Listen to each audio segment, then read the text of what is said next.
Well, I say every day it's a getting closer to taking a bath with my fucking toaster. We're not qualified. Who are you? Explorers in the further regions of experience. I understand.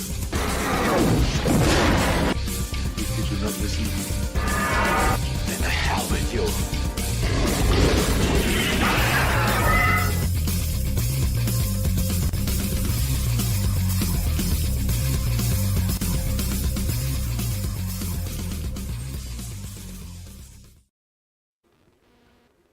Greetings, salutations, and welcome to the 169th episode of Screaming Into the Void, the show where we talk about whatever the hell we feel like. My name is Samuel the Infamous, and joining me today, we have Caucasian Sasquatch. What up, bud? What's up? We also have joining us for the short time that we have him before the Marine Corps makes him their bitch, Shadow of Hawk. I prefer the term government property. Yeah, what you prefer doesn't matter. You're their property. Yep. Yes, theirs, not yours.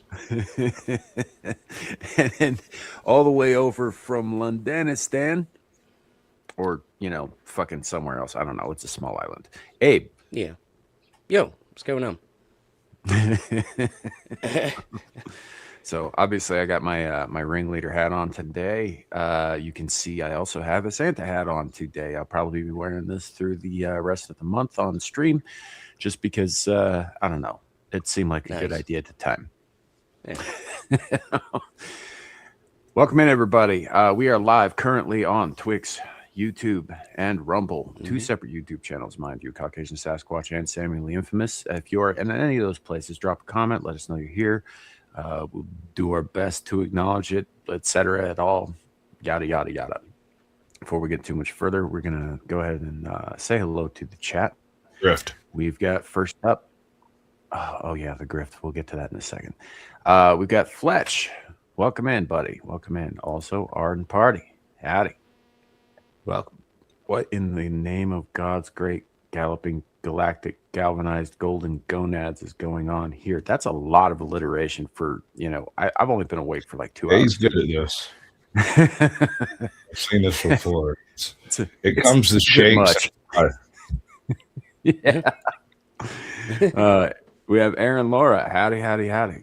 Welcome in. We've got Old Blindy. Good to see you, buddy. Ale wine, all wine, something like that.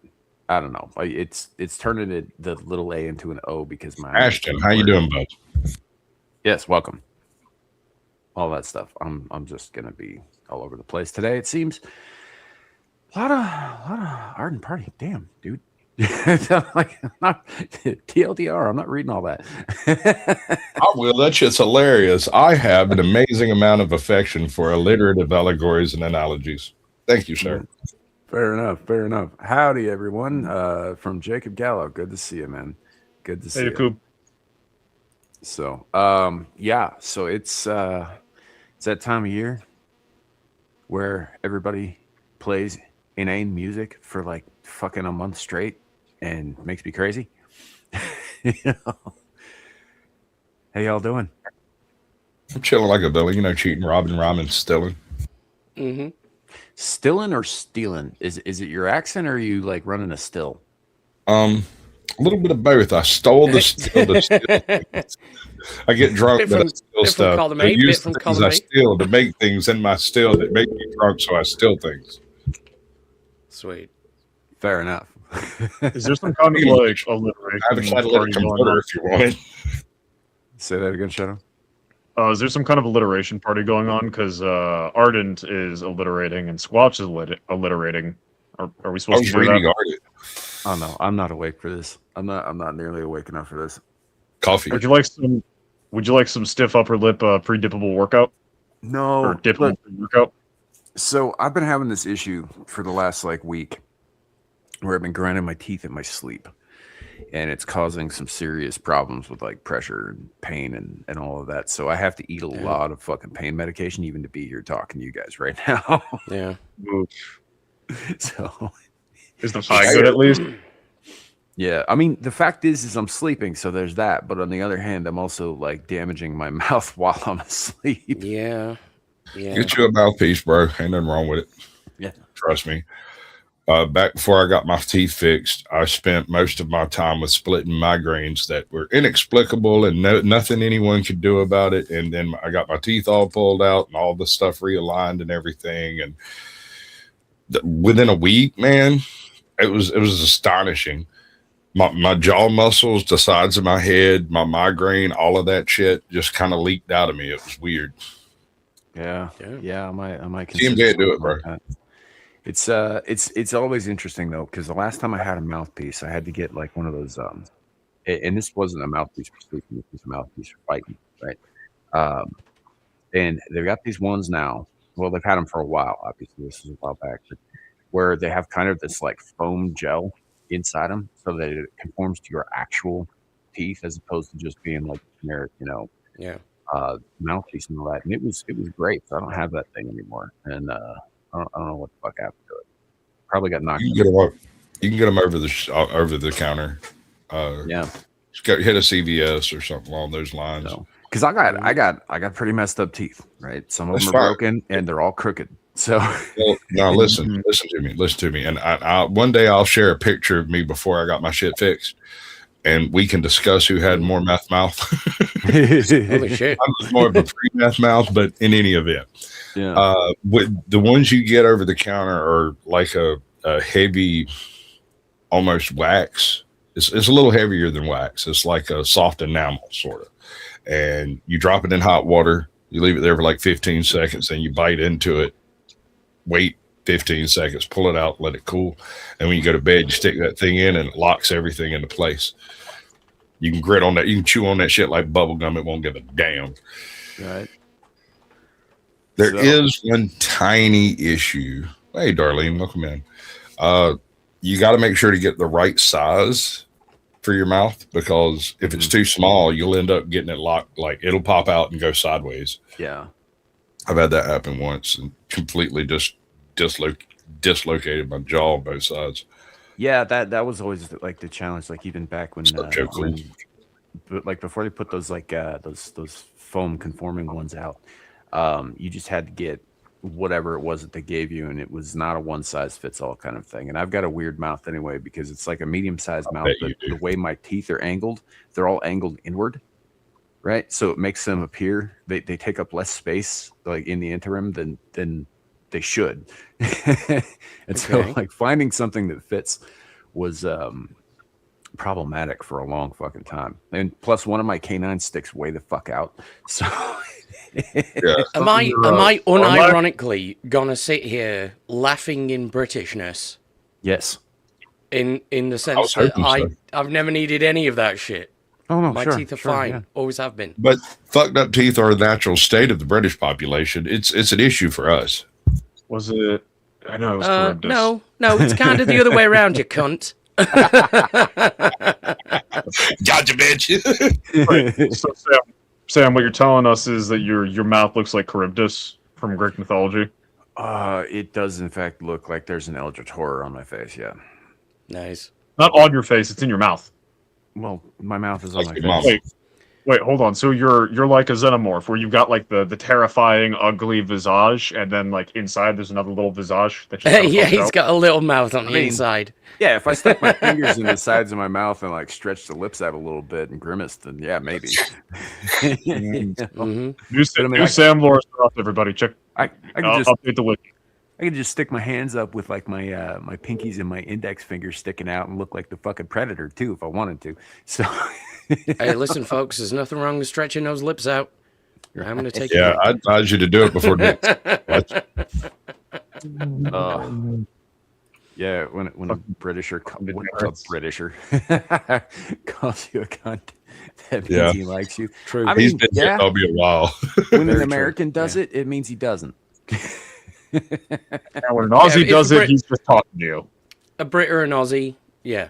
It's a term of endearment. But, of course, it requires context. Right. In the United States, there are exactly two contexts, and one of them is vagina.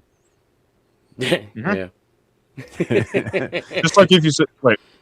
after a fashion, they're all vagina. I should not make that joke. I mean, if I call you a cunt, you're a cunt. If I call you a cunt, you're a cunt. But if I call you a cunt, that's a little different.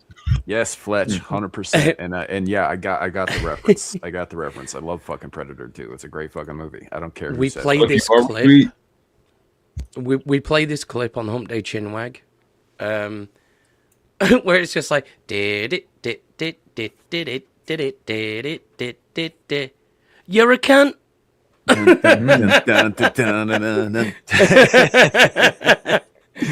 It's perfect. So, Shadoo, as to your question in the private chat, I don't give a shit. The AI moderators might.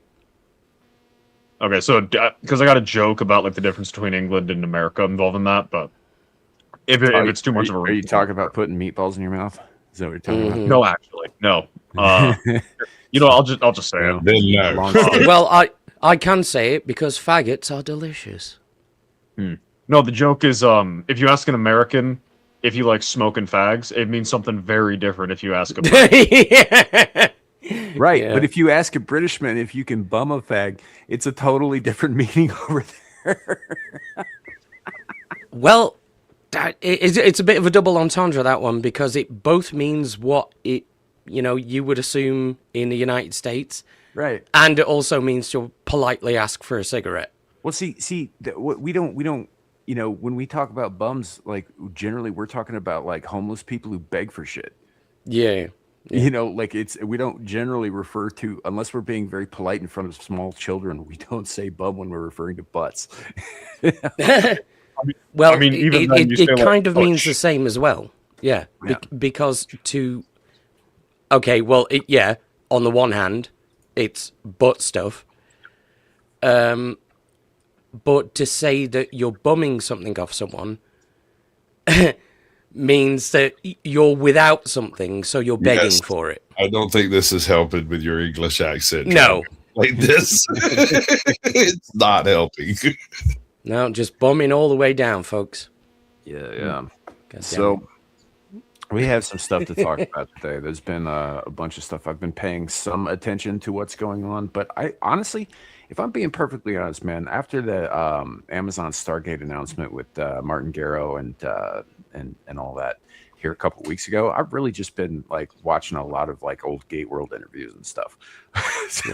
With my free time, I haven't been paying a lot of attention to stuff in the news. And all that, but there have been some things that have come up that caught my attention and all that. We're going to cover some of that today, as well as whatever the hell else comes up. Like this whole thing about colloquialisms across the pond was kind of impromptu, as it happens. Yeah. As it usually is. And if you are new to the show, if you are new to the channel, if you are new to any of the stuff that we do here, this is kind of how it goes, right? We'll just start talking and things happen and things get said. And, if you like it, great. If not, also great. Mm-hmm. Go look for your dustbin, go look for your trash, go look for your dumpster. And that's where our complaints department is. It's fourth dimension. Oh, no. My complaint department is at Mandatory Carry on YouTube. Feel free to email him. I was speaking into the screaming into the void complaints department, not the Caucasian I don't Sasquatch. care who says him complaints. Okay, those taxes are something completely unrelated. Okay, that this gets filed as a nonprofit. Yours is a for-profit venture. Wait, I'm supposed to be making way too much into a bunch of talking heads on the internet, dude. Wait, no, I want to talk about the profit. Where's my profit? Speaking of profit, I did say something about that, didn't I? Of course I did, because I would. All right, so as you can see, per the ticker, and also if you're on my channel or on Rumble, the pinned chat, feel free to send us money. Mm-hmm. We'll happily accept. Thank you very much. Enjoy the show. Right. Yes, that was my complaint.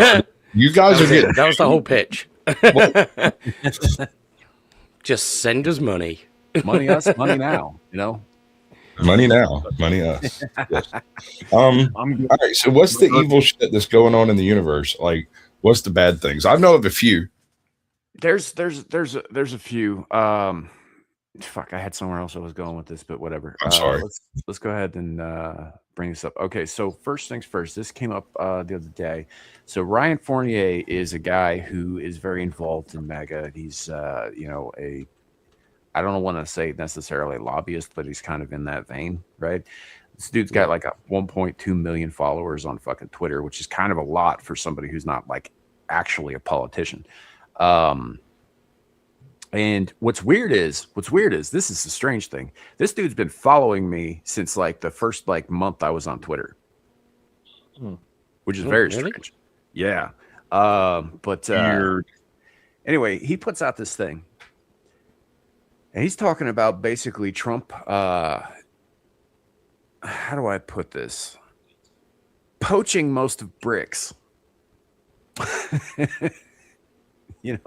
Or something in the works that's along those lines. Hold on. Yeah. So that can be taken two ways. Drug dealers refer to BRICS very differently from people who, Well, in this case, BRICS being the response, the economic response to like NATO and like Brazil, Russia, India, China, and South Africa.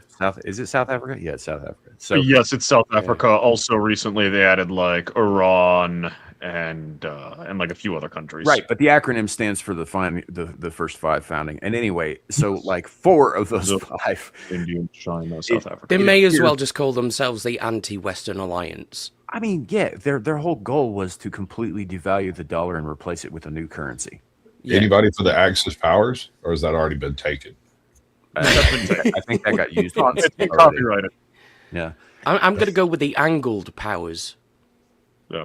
No, the really funny thing about BRICS is it was a completely like it's basically a bunch of jealous girls whining about the hot chick in the class, because if you actually look at it, China is entirely reliant on American markets and American development for their economy. India is entirely reliant on American subsidies for its economy. Russia kind of sort of needs us as a enemy, or as either an enemy to galvanize against or an ally to work with.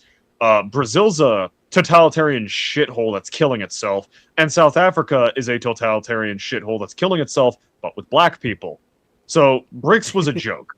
It was basically just, we are uniting against American. I don't know why I'm using a Russian accent. They're black people, right? Close enough. Yeah. No, those are Latinos. Whatever. Sam. Those are non-white Hispanic Latinos of African descent. There are also white Hispanic. There Latinos. are also Asian white Hispanic Hispanics. Latinos. So, like, Brazil is a very diverse country. There are white people who claim Latino descent so that they can claim to be not white. I've met a few on YouTube. These people are down there. I got a really fucking good score in my modern Brazil class, despite being a conservative, getting taught by a clear socialist. So I think I know the topic all right. Well, this kind of ties into something else that I'd seen yesterday too. Is that apparently we just removed all of the fucking sanctions 5 months later that we'd placed on De Moraes. De Moraes. What? He's the Supreme Court judge that has been basically running the place like he's a dictator. Yeah, right. I got you. You know, the one who looks like fucking Voldemort?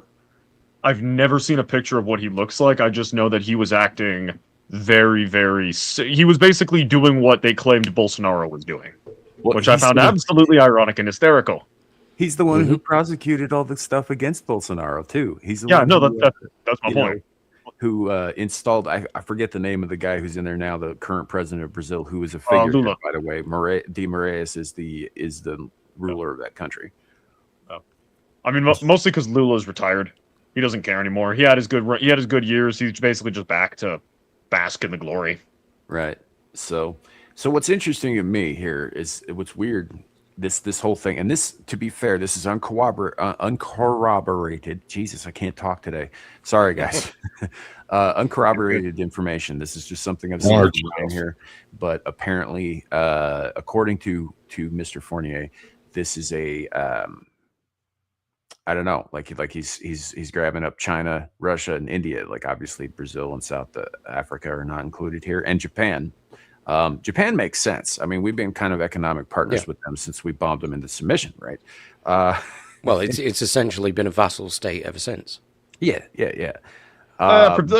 Protectorate. Let's give them a little bit of credit. They're not Puerto Rico. They're a protectorate. They're a good little protectorate. You do. We dropped a star on them. The Japanese do. I'm just saying. Two of them. We dropped a star on them and made anime.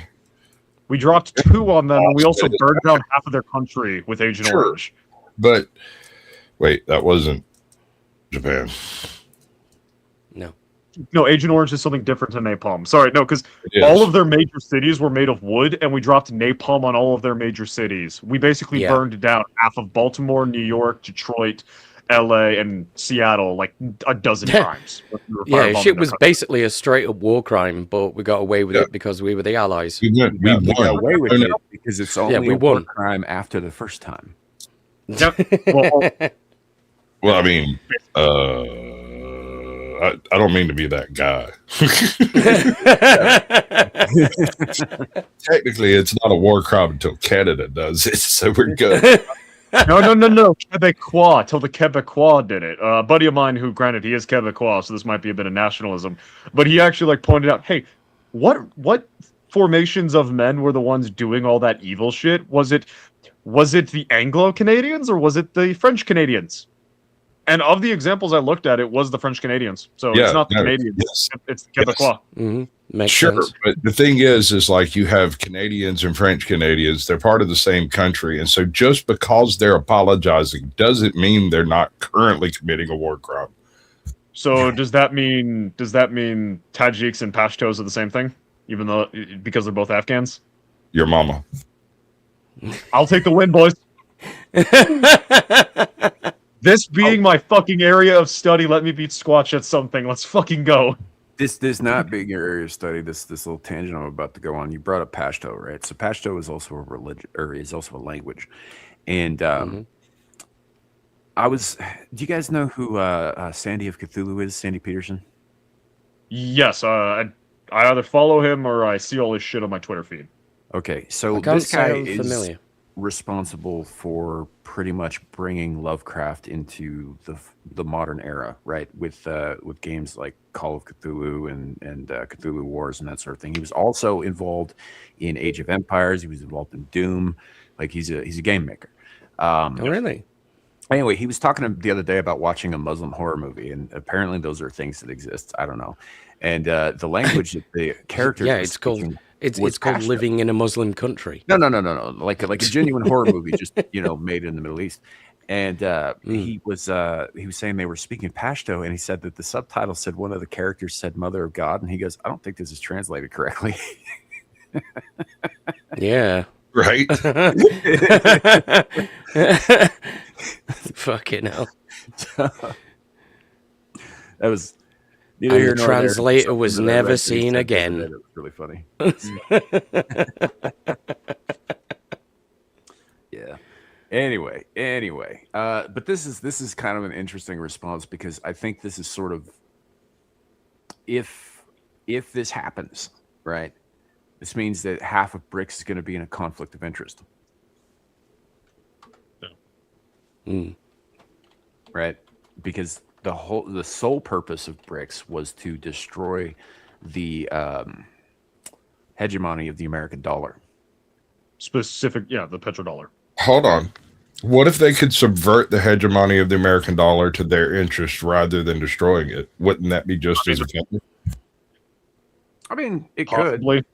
It could, but I think this is actually like the purpose of something like this would be to prevent them from doing what they're doing because they don't want the dollar to be the dominant currency of business worldwide anymore. They want to replace it with something else. It's a very globalist thing, but it's like we're going to do our globalist thing while these guys do their globalist thing, and whoever comes out top kind of thing. They're approaching it from the authoritarian globalism of we want to be the ones on the top, whereas the West was approaching it from the more democratic globalism is the wrong term for liberal. There we go. Liberal globalism, where the goal is freedom and equality, even though those are two completely asinine concepts when put next to each other. Right. So I don't know. I think this is kind of an interesting turn if there is any truth to this. And again, as I said, uncorroborated. This is just something that came up in my feed, and I thought was kind of an interesting little turn of events.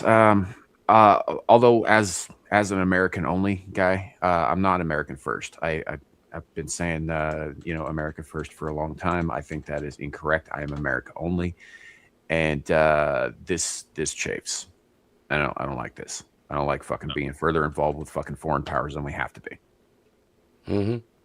I am still America first because I like the idea of being a hegemon, and I don't like this because this ties us to China and India, two countries that have been taking advantage of America, and I don't want them to.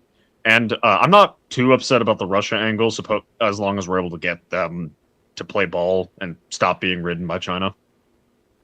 I am America only. I believe in Manifest Destiny 2, where every single nation with an American base in it suddenly becomes a vassal state. And in one generation, your children too can vote in an election. I'm not can't based. say he's American first, though, because he'll go to jail. He can't even say Britain first. He can't even fucking say England first. I mean, England prevails. I'm rather Machiavellian on the subject. I think you can achieve these aims entirely through diplomacy. I think that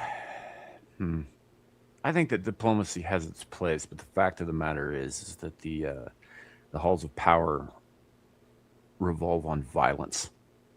Hold on. I actually do agree with Abe on this. Diplomacy is ultimately the best route, and all warfare is diplomacy by other means. Yes. Which is violence. There's those other means that we're discussing here, bro. Listen, all I wanted was for you to just accept this trade negotiation that favors me totally. Negotiations. You don't want to? Okay, let me just break your country. Now let's have a conversation.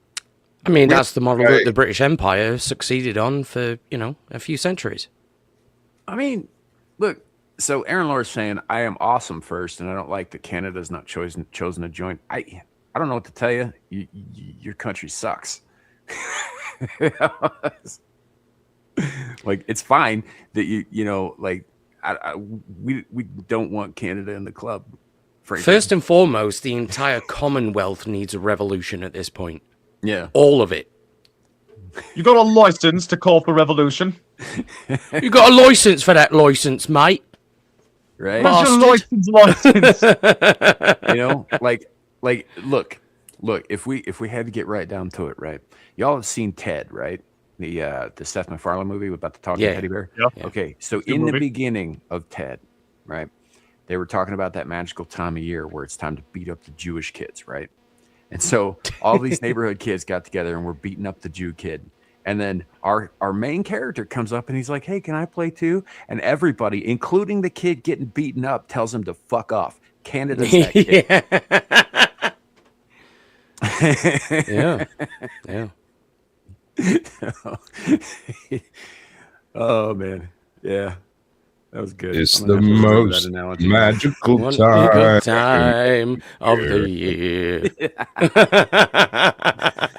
So yeah, it's we'll see what happens with this. We'll see if there's any news coming forth down the road about it and all that. I'll check in on it and see if this develops. This could just be hyperbole too. You never know. I mean, some of these guys in Washington, they're just like, oh yeah, this is definitely going to happen, and they sound like fucking Mike Zero talking about Kathleen Kennedy leaving Disney. So there might be nothing to it. Who knows? We'll find out. Or it could have been something that like Trump said in like a negotiation with a bunch of European leaders being like, listen here, everybody. I don't want to do it, but I've been told by some wonderful people that none of you are really doing your part, except you, Poland. You're great. You're fantastic. You're beautiful. Keep doing what you're doing. But the rest of you are kind of losers. So unless you guys start playing ball, I'm going to work with India. Yes, I know they're smelly, but they play ball. I'm going to work with Japan because they play ball. They're like Poland. They know what's up. They're good. And then China and Russia, I guess, because you guys hate them.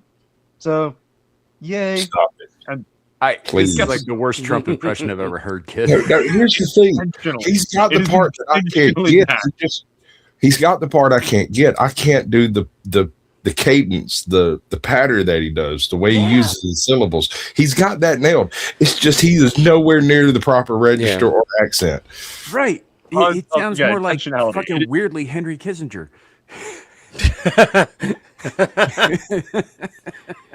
I mean, it's okay, dude. Like, no one would expect you to bust out a flawless Trump impersonation. It's good given who you are and how you look and what you are. Yeah, right. Some practice and some polish and all that. I'm sure it'll turn out great. Raging fucking failure. It's like fucking nails on chalkboard, dude. It's just bad enough. It's kind of like when the early 90s were doing the first attempt at human faces using polygons.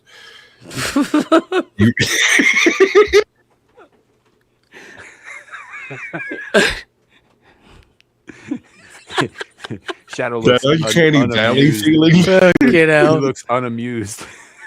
Yes. This poor bastard, he comes onto the show and we just rip the fuck out of him. He doesn't deserve it at all. Hey, look. Done nothing wrong. I'm desensitized at this point. Like, legitimately, I've dealt with words.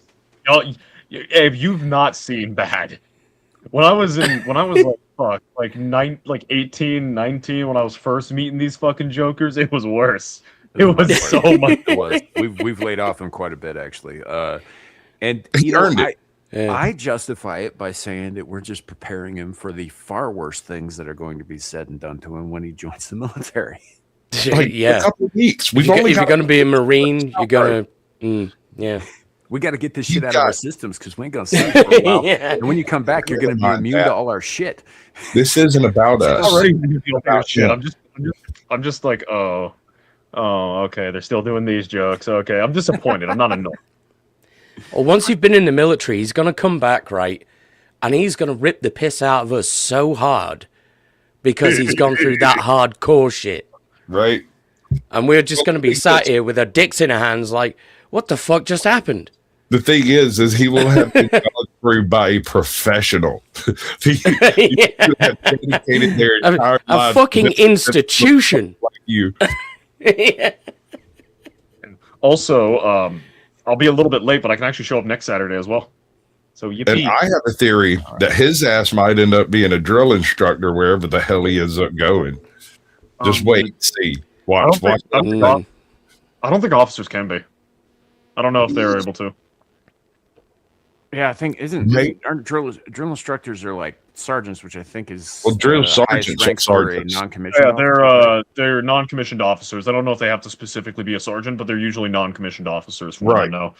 Drill sergeants are sergeants. Drill instructors can be anyone with the expertise to do this particular thing, but they all kind of do the knife hand talk down. They all develop it.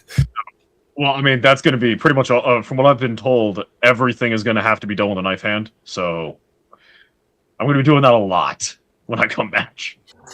Yeah. Well, it said that you don't point at anybody. Yeah, you never point. Ever. I'm pointing at you. Never point. I'm pointing at you. Well, I mean, in some cultures, it's a very offensive to point, and so the Marines deal in so many other different places that they found one thing that, while offensive, is not a death sentence in any culture except Marines. I wouldn't exactly call the Marine Corps culture a culture. I'd call it cult behavior. Well, that is the beginning of culture. What's up, Tootie Bug? Welcome in, girl. Damn. Queen Bird? Source, a Marine telling me that it's a cult. Yeah. Well, I'm thinking about it. Let's look at what cults do. They gather in groups, wear the same clothes, and repeat themselves. So, yeah. They also give up all worldly possessions and any sense of self-ownership. They also convince you to hate everyone who is not of the cult because they're inferior. Oh, you didn't join the Marines? Well, I guess you couldn't cut it. Well, yeah, no, this automatically makes you superior. But there's a difference. There is one difference. There is a large portion, or at least a significant portion of the world population that agrees with the Marines that they are superior. Yeah, which is really interesting for a branch of the military that started as an offshoot of the Navy, technically still is part of the Navy, that were mostly recruited in bars for their propensity for violence. Yeah. There, for a short period there were recruiters that were going to police stations and looking up the most violent people from the history of the tiny town. Well, I mean, that's what happened with what was it, John Paul Jones, when he was off fucking running. That dude was an absolute fucking savage, bro. Yeah, that guy. And then was he the one who was running the Barbary Wars? I think he was right so. after Jefferson commissioned the Navy to go kill pirates. Yeah, because like the sole purpose of our Navy in the beginning was to murder pirates. That was it. That was like after the Revolutionary War and they retired the Navy and all that stuff. He basically brought the Navy back just because he hated fucking pirates. Hated them. In fact, I think that was one of the platforms he ran on. I mean, he didn't have to fuck them all. Come on. Here's the real. Sorry, Squatch. He ran on the premise of don't touch our boats. That is the entire purpose of the Navy. Yeah. Navy is not a merchant marine. The Navy does not do anything beneficial to any country anywhere. It is simply in existence for one purpose and one purpose only. Don't touch our boats. Don't touch our boats. And some people still fuck around and they have to find out. I mean, but Sam talking about the Navy. What's really fascinating about the U.S. Navy was when Congress, designed our military, they didn't want a standing army. They wanted an officer corps, obviously, but they didn't want a standing force of battalions and companies and legions and regiments and divisions and corps, because they saw that as an avenue of oppression by the federal government. It wasn't until the Civil War and the Indian Wars that you really saw, okay, we kind of need a sort of standing army, and then World War I really reinforced that. But they recognized you can't really do a Navy as a militia. That it requires a specific kind of skill set and hardware and maintenance that you need that just 24/7. So for a period of time, the Navy was really the only standing military force for America. And the Marines at that time were just a part of the Navy until they separated off. Of the Navy. Well, yeah, I mean, what they did in North Africa is why you don't fucking touch Americans. Right. And actually our all of our stuff essentially came from two branches, right? You had the Navy, and the Marines came from them, and then you had the Army and the Air Force, and everything else came from them. In fact, my grandfather was serving at the time that the Army Air Corps, which was a division of the Army, split off and became the Air Force. He used to, from what I hear, this was before my time, obviously, when my mom was a child. He would come home from dinner and talk about how, he was working on this plane this day. He was working on this plane yesterday. It's the same plane. They just swapped the fucking stickers. Mm-hmm. They literally took one sticker off and put it on, and he was on the same plane both days. Nice. It's legit.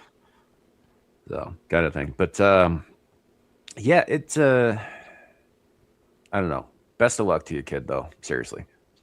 Yeah, thank you. I think it'll be great. Yeah. I think when it's all said and done, he'll be an absolute unit and a total machine, a cog of the machine of war, and he'll be even more radicalized than he is now. And then he'll go to the U.S. and become a soldier of force and mercenary. He's going to start running heroin out of Afghanistan. Listen, in 10 years, if you three chucklefucks aren't making me a topic of the stream because of some evil shit I did in a third world shithole, I've failed you all. I failed you. If I'm not a topic of your stream at least once because of something fucked I did, I have failed you. But if we know about the evil shit you did, some third world shithole you were fucking up, we should never find out about it. Plausible deniability is built into the very script of America. I mean, the man's got ambition. You got to give him that much. Did you not hear my statement earlier in the stream about wanting to be the non-optional history assignment? Mm-hmm.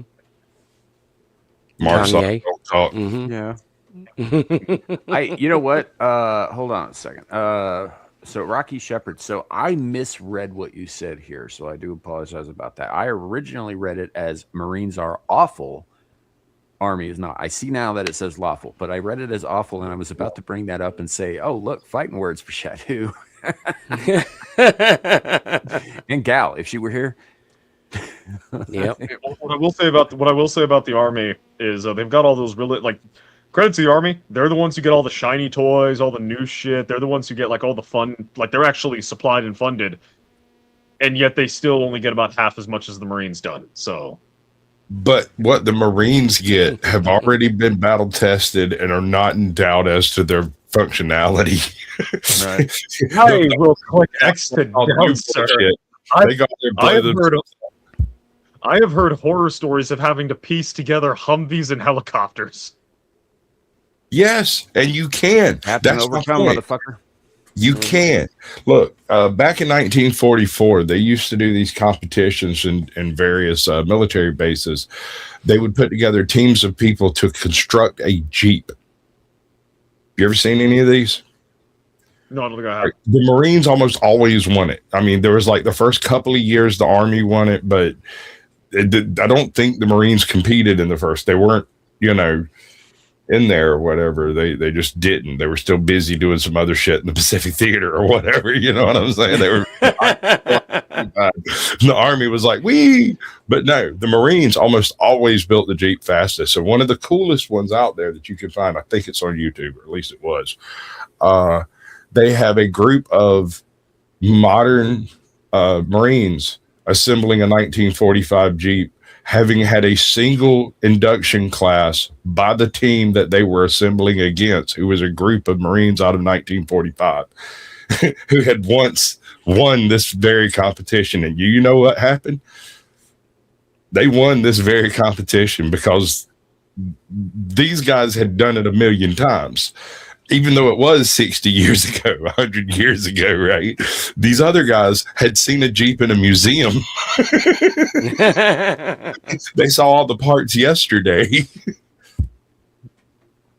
But it was a close thing. And I think that's important to understand, is that a group of people who have done this 10,000 times in timed courses versus a group of people who just found out such things existed.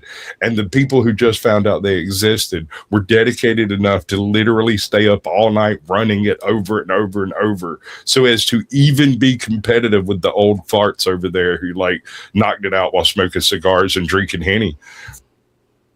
Nice.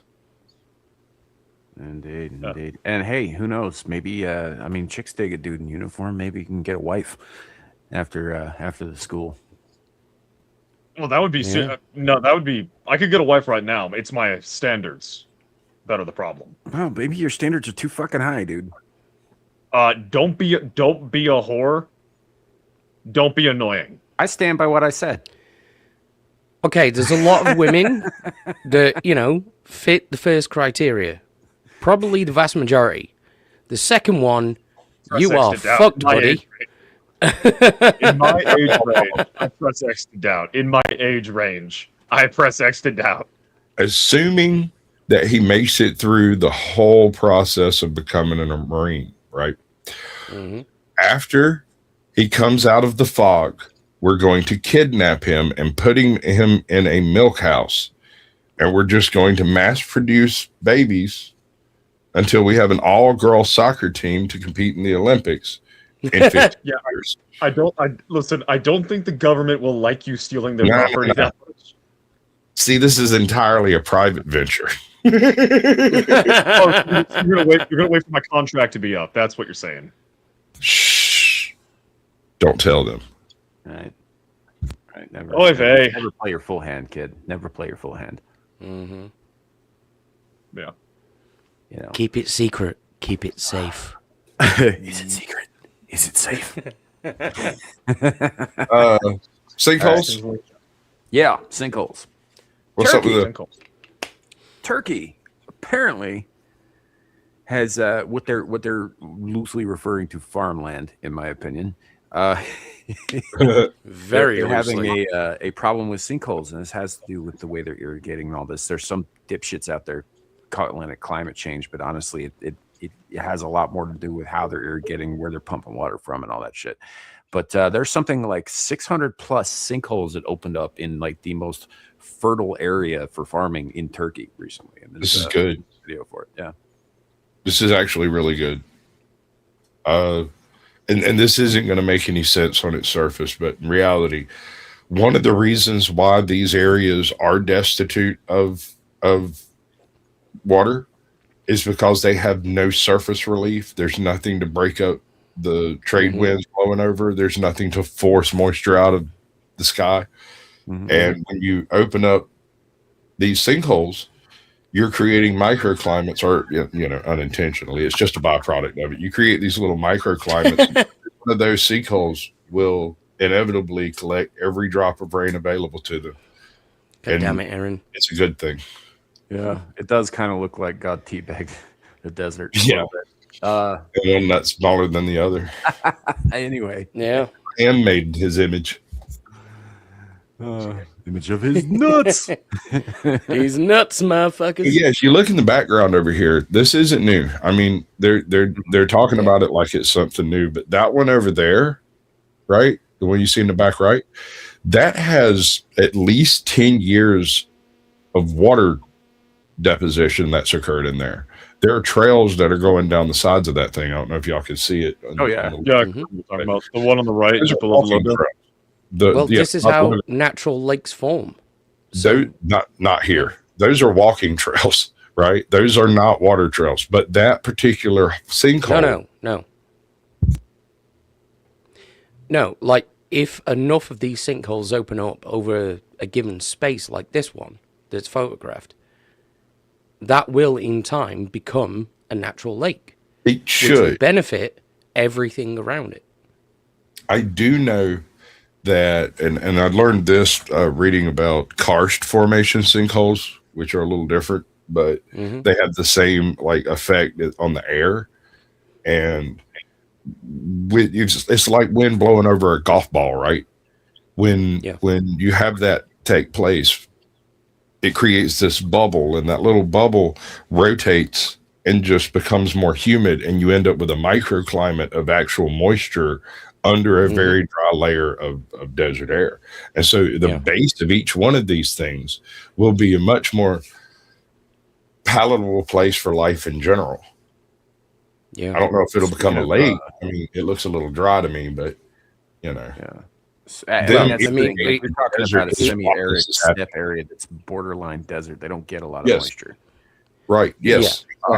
So we're talking in terms of like ages, not this is going to happen in the next 10 years type shit. Yeah, no, in the next 10 years, probably just going to be a bunch of fucking Turkish farmers dropping into the ether when the ground gives way. Yeah. Yeah. Which is kind of what's happening now. Yeah. Real quick, Tootie Bug's asking, I bought some Crown Blackberry today, and I thought I would try it with my favorite drink. Clearly Canadian, I know the irony. Mountain Blackberry. Y'all think it will mesh well? I don't think Crown meshes with anything well because it's garbage. I learned a long time ago that just like the Canadians, their whiskeys are also a war crime. I mean, it's up there. Look, I mean, Crown Royal, Black Velvet. Like I Black Velvet's killed people, man. People I know are dead because of it. Sweet. Dude. Would it be people you knew? It's a fucked up thing. I was growing up. I had two choices for drinking. I could go into one of the local liquor stores and buy a half gallon of Crown Royal with no ID and knowing that I was like 12. Homeboy would sell me that shit. But how many 12-year-olds do you know are walking around with 75-50? Like two. Just two. Yeah, and I was friends with those two, so I'd go buy a half gallon of Crown Royal instead of sitting around drinking the other option we had, which was moonshine just south of gasoline. Right. Like Art and Party's saying here, like I 100% agree with you that the bag that Brown Royal Brown Royal it might as well be now with the Indian population up there. Crown Royal is it one of the most useful items that's out there on the market that you just sort of get with the product that it carries, right? Like those are awesome. Sure, I'll give you that. But the drink that it carries inside, not so much.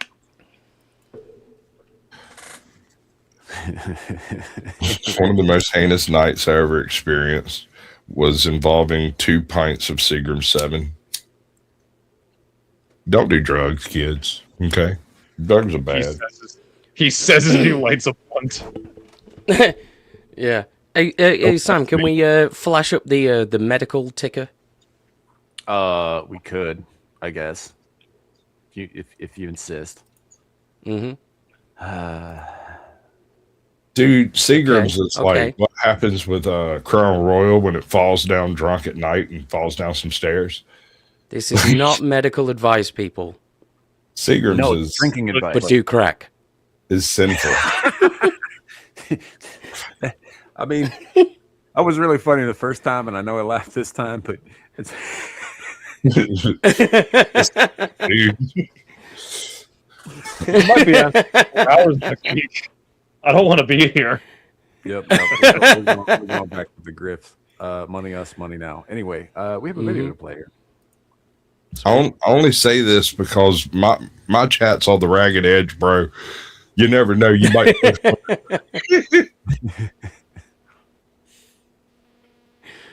Nearly 700 sinkholes are tearing open Turkey's farmland, and the country's main breadbasket is literally caving in. Close to 684 large sinkholes have been found across the Konya Plain, the region that grows much of Turkey's wheat, and new ones are showing up every year. Scientists blame a dangerous mix of extreme drought, climate change, and decades of heavy groundwater pumping. In the Karapanar district alone, more than 20 new sinkholes opened in the past year, some stretching 100 feet across and plunging hundreds of feet down. Researchers say the collapses have accelerated since the early 2000s, putting farms, livestock, and entire rural communities at risk. In a desert. That's what I'm saying, man. Like when I first saw this, like I ended up quote tweeting the person who posted this video, and I was just like, I think farmland quotes is a little generous. Yes. No. Yeah. Hold on. Let me back this up. This is one of the issues I have with people who talk about the quote unquote desert Southwest. There are parts of that area out there that are legitimate desert, but about half of what we call the Great American Desert is like fish gravel. It's not that it doesn't rain and there's no precipitation. It's just that it's nothing but fucking rocks. It's rocks, rock dust. Nothing absorbs water. And the entire landscape has become pretty much designed by rain itself to shed away moisture faster than anything you could possibly imagine. Yeah, it's like Under Armour for, yes. country. Yes, for the surface. Yeah. Like that's why you have flash floods, is because nowhere has ponds in places for the water to settle and sit. And without it settling and sitting for a while, it doesn't actually penetrate into the soil at all. There's no soil for it to penetrate into. You need the water first. Yeah. And this here, I mean, again, this isn't like straight desert. This is a lot more akin to where I live, which is more of like a high altitude steppe kind of thing, where there's not a lot to prevent wind erosion, but there's also not a lot of arable soil. Right. So when they talk about Turkey's breadbasket, Turkey doesn't produce a lot of fucking food. They never have. No. Right. Mostly they import food because it's kind of a shitty region to try and grow shit. Well, that Anatolian region, but it's not much. And so when they talk about like, this like vast farmland, it's not. I take issue with the term farmland there. I really do. So unless they're farming yucca, I don't see that. Don't mess with me, man. I'll do it. I got no problem growing something. I can grow concrete if you paint it green. So I'm telling you, dude. When I was a kid, I had a habanero pepper plant that I grew into a bonsai, and it was probably one of the most fearsome displays of Japanese severity I've ever done. Because can you imagine this little bonsai tree hanging there with these little devil lanterns all of it, bright orange and yellow, glowing in the fucking dark? They're so hot. For sure. Mm-hmm. I kept that thing for 7 years, bro. Those things only live like 3 or 4 years. I kept that fucker for 7 years. Holy shit. The fuck are you feeding it? I guess Yes. It was like, feed me, Seymour. Well, no, I had a Southwest style cactus pot that somebody barfed in, I think, and it killed everything. I don't know what happened to it. It just, everything kind of melted into it suddenly. And so I got rid of it. I bleached it, left it out in the sun for a few months, and then filled it in and grew 4 habaneros, one of which had a weird growth pattern to it. And the others grew peppers and died. This one grew absurdly slowly. Even as a young plant, it didn't really stretch all that much. It grew very compact. And so I just trimmed it up and kept it in there. I planted the cactus collection that was in that pot after this died was grown while the bonsai was still in there. I just overpopulated it with little baby cactus until it died, and then I pulled it out of the center and replaced the centerpiece cactus. Yeah. But regarding this, like, this may be the best option that Turkey has for farmland, right? But like you were saying about there's only so much you can do with this kind of thing, and it's the way that they use the term in the video. I can't remember what it is, where you siphon water from one place to irrigate another. Aquifers? Something like that. It's similar to fracking, but like with less, coal, or oil or whatever. But yeah, they're moving water underground from one place to water above ground in another place, and what that's doing is it's basically destabilizing the strata beneath the surface, and then you get sinkholes. Yeah. Well, there's it kind. I don't know about the geology in this location, but looking at it, right, it seems to have been a fairly stable location for fucking millennia, several thousand years. Because if you look at this particular frame, you see how level all of the different layers are.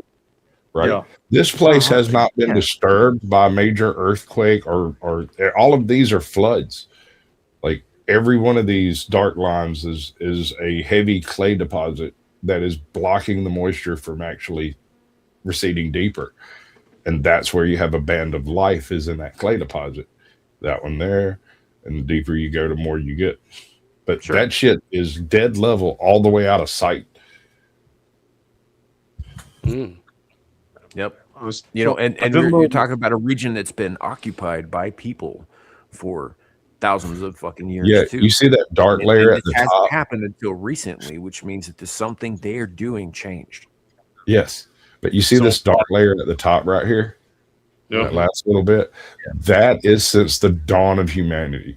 Like that all the way up to here. Right. And this is plowed. This is all plowed under. This is what they would call bedrock. Right, so that's all the arable land they have in this location. The rest of this is fucking aquarium gravel. Yeah. So I did a quick bit of Googling to kind of just like get a general idea of this. I'd actually need to look into some academic sources because I was getting a bunch of weird numbers and conflating grain production with pasta markets. But apparently the primary source of grain for Turkey is Russia, which I found kind of interesting. So if, assuming this does affect their grain supply majorly, then you might see a NATO ally having to look to Russia for more resources, which is interesting. Didn't Turkey withdraw from NATO like last year? Did they? Yeah, I'm pretty sure they did. Hold on. Did Turkey? Because I remember there was a lot of like stuff about them. Yeah. Apparently they've been talking about it, but I'm not. Apparently it was like a threat, and Trump was like it should be reconsidered, but I don't think it doesn't look like they've actually left. It was just a talk about could it have happened. Well, that's a shame. I don't think anybody should reconsider withdrawing from NATO. I think everybody fuck NATO, but I think Well, I definitely, even if NATO was a good thing, get Turkey the fuck out of NATO. I don't want them there. Yeah, but I mean, what you're talking about, just like purely feeding people in farmland and like grain production and all of that stuff, like they're going to have to reach out to whoever is willing to help them. Period. Yeah, Russia because and Ukraine. Otherwise, they're going to end up with a lot of starving Turkish people, and that's not good for anybody in Turkey. Yeah. Maybe we're looking at invasive species the wrong way. How so? Well, the concept of regenerative agriculture is limited by the number of species available to the given areas in which you can actually attempt this, because it's all under the direct oversight of government overreaching agencies. And because you have to get all of the necessary permits to do all of these really big freaking earth moving projects, you're required to not utilize anything that's not native to the area in which you're trying to regenerate the agriculture, except for a handful of, approved grasses for fodder, alfalfa and whatnot. But here's the thing. There's a reason they brought kudzu to Georgia, and it did exactly what they said it would do. And I think it would do quite well in the Southwest. I don't think it would be nearly with the lack of water there, it would be a signatory of where water is, and it would shade everything, right? Mm-hmm. I mean, it grows 1.5 feet, like a foot a day here in the summer. If you imagine that covering the desert Southwest, I mean, I think there's some salvation that can take place. It stops erosion in its tracks. It's edible. Like, animals love that shit. It's just that it grows so fast here that it's unmanageable. There, I don't think it would be. It would be limited by the amount of water it could retain in the ground. I mean, that might be a method for, like, combating the expansion of the Sahara or for colonizing Mars. That'd be interesting. Yeah, well, I mean, kudzu weed has been a, CRISPR delight of mine forever. Get some gangsta bud growing 2 foot a day. Fuck yeah! It's not a bad idea about Mars, though. I mean, like if we're going to be talking about colonizing, extraplanetary, areas and whatnot, like that, a hardy weed type plant that we know for a fact produces O2. That might not necessarily be a bad thing. A bad idea, a good place to start, I guess. I thought we already had a plan for that. An observation about Mars. So it's Send not Arnold Schwarzenegger, done overnight. It's not as big as Earth. The gravity is low. Long-term colonization will almost certainly occur underground. And since it's going to occur underground, almost certainly, why not go deep?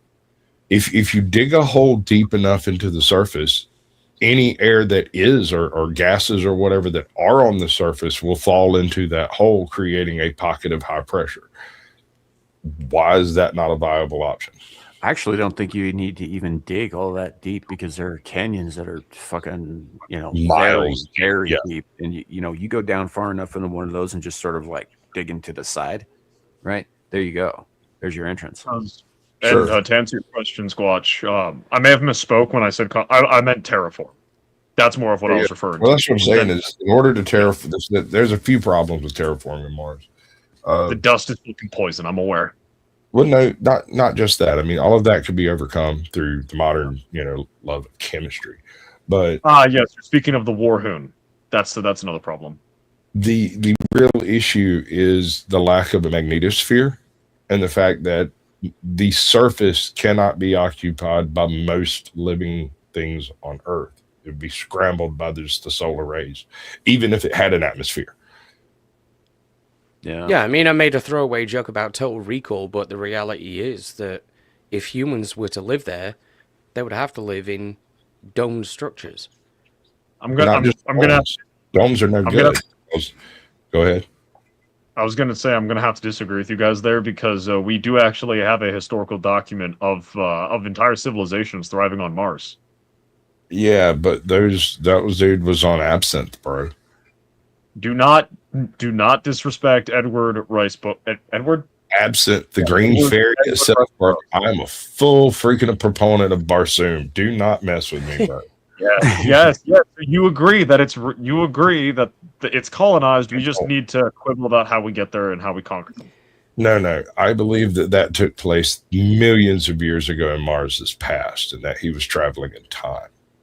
The reality of humanity possibly terraforming another planet will necessitate the planet being a machine-run planet for decades, if not hundreds of years beforehand. It'll before be a centuries. single human foot is there. It'll be centuries at minimum, man. Because I mean, Yeah. a good measurement, I think, of how well we have perfected terraforming technology is something like what we're looking at here on the screen. Yeah. We're not that good at it yet.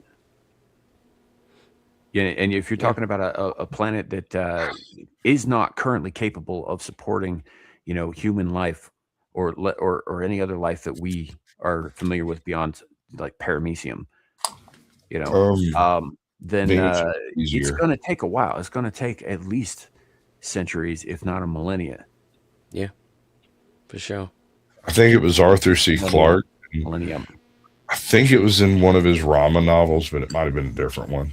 Can't remember.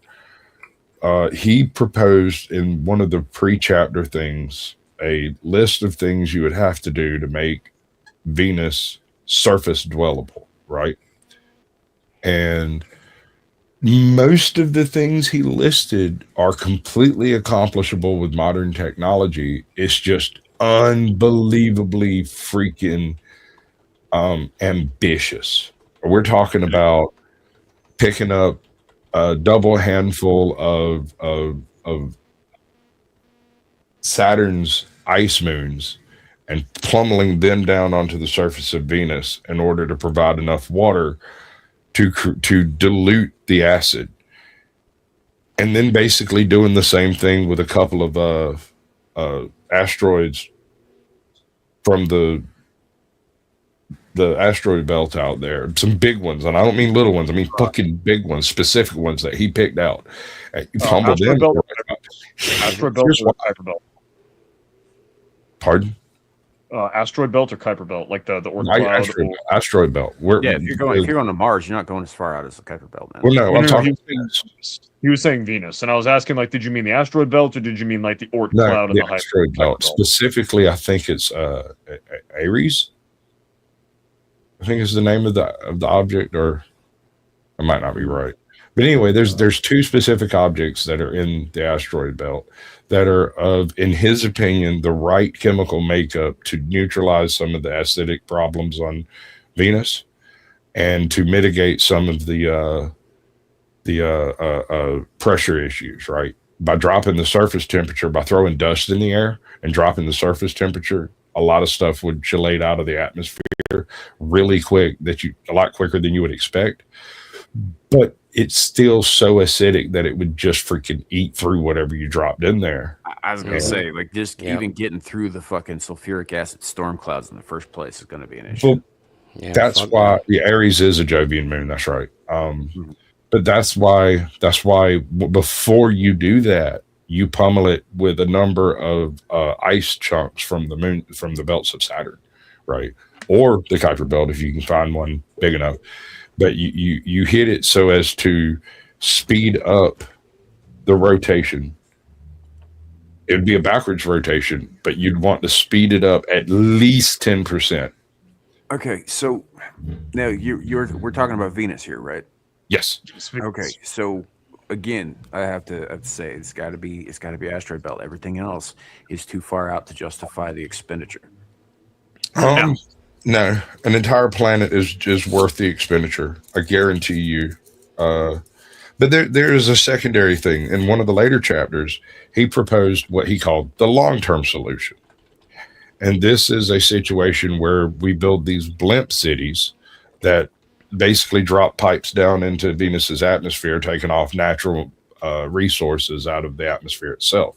And we literally drain the valuable gases from its surface as money. I just have Real quick, Sorry, Sam. Old Blondie's saying we are amazing at terraforming, but bureaucracies make us insanely retarded. Trump and Japan are examples of things getting in days or weeks as possible. Look, I don't disagree that we're amazing at looking like we're good at terraforming, but the single best and most successful terraforming project in the history of mankind is the Salt Lake Valley in Utah. And it's still a fucking desert. It's just a prettier desert. We didn't actually change the area. We just changed the way it looks in a very surface level. I disagree. There's a project back in the 60s perpetrated by a single individual that grew into like a government impetus. I can't remember the guy's name, but he invented the concept of regenerative agriculture and then went on to like sort of create the dogma of it, like the Bible. While you're looking for that, Squatch, I think it was, who was it? Oh, Ardent said, did you mean Eris? Not Ares, Eris. Yeah, that sounds right. I think I've heard that name. Anyway, there's a big chunk of ice fucking around out there somewhere, and he was Arthur C. Clarke was fairly adamant that you're going to have to hit Venus really fucking hard with something at least once in order to disrupt the tidal lock that it's falling into. It's not completely tidally locked, but it is very nearly going to be. Yeah, but you got to get it spinning again, and it's got a similar mass to Earth, and it's also closer to the sun and subject to higher degrees of the gravitational pull than we are. Right. Like it is outside the Goldilocks zone.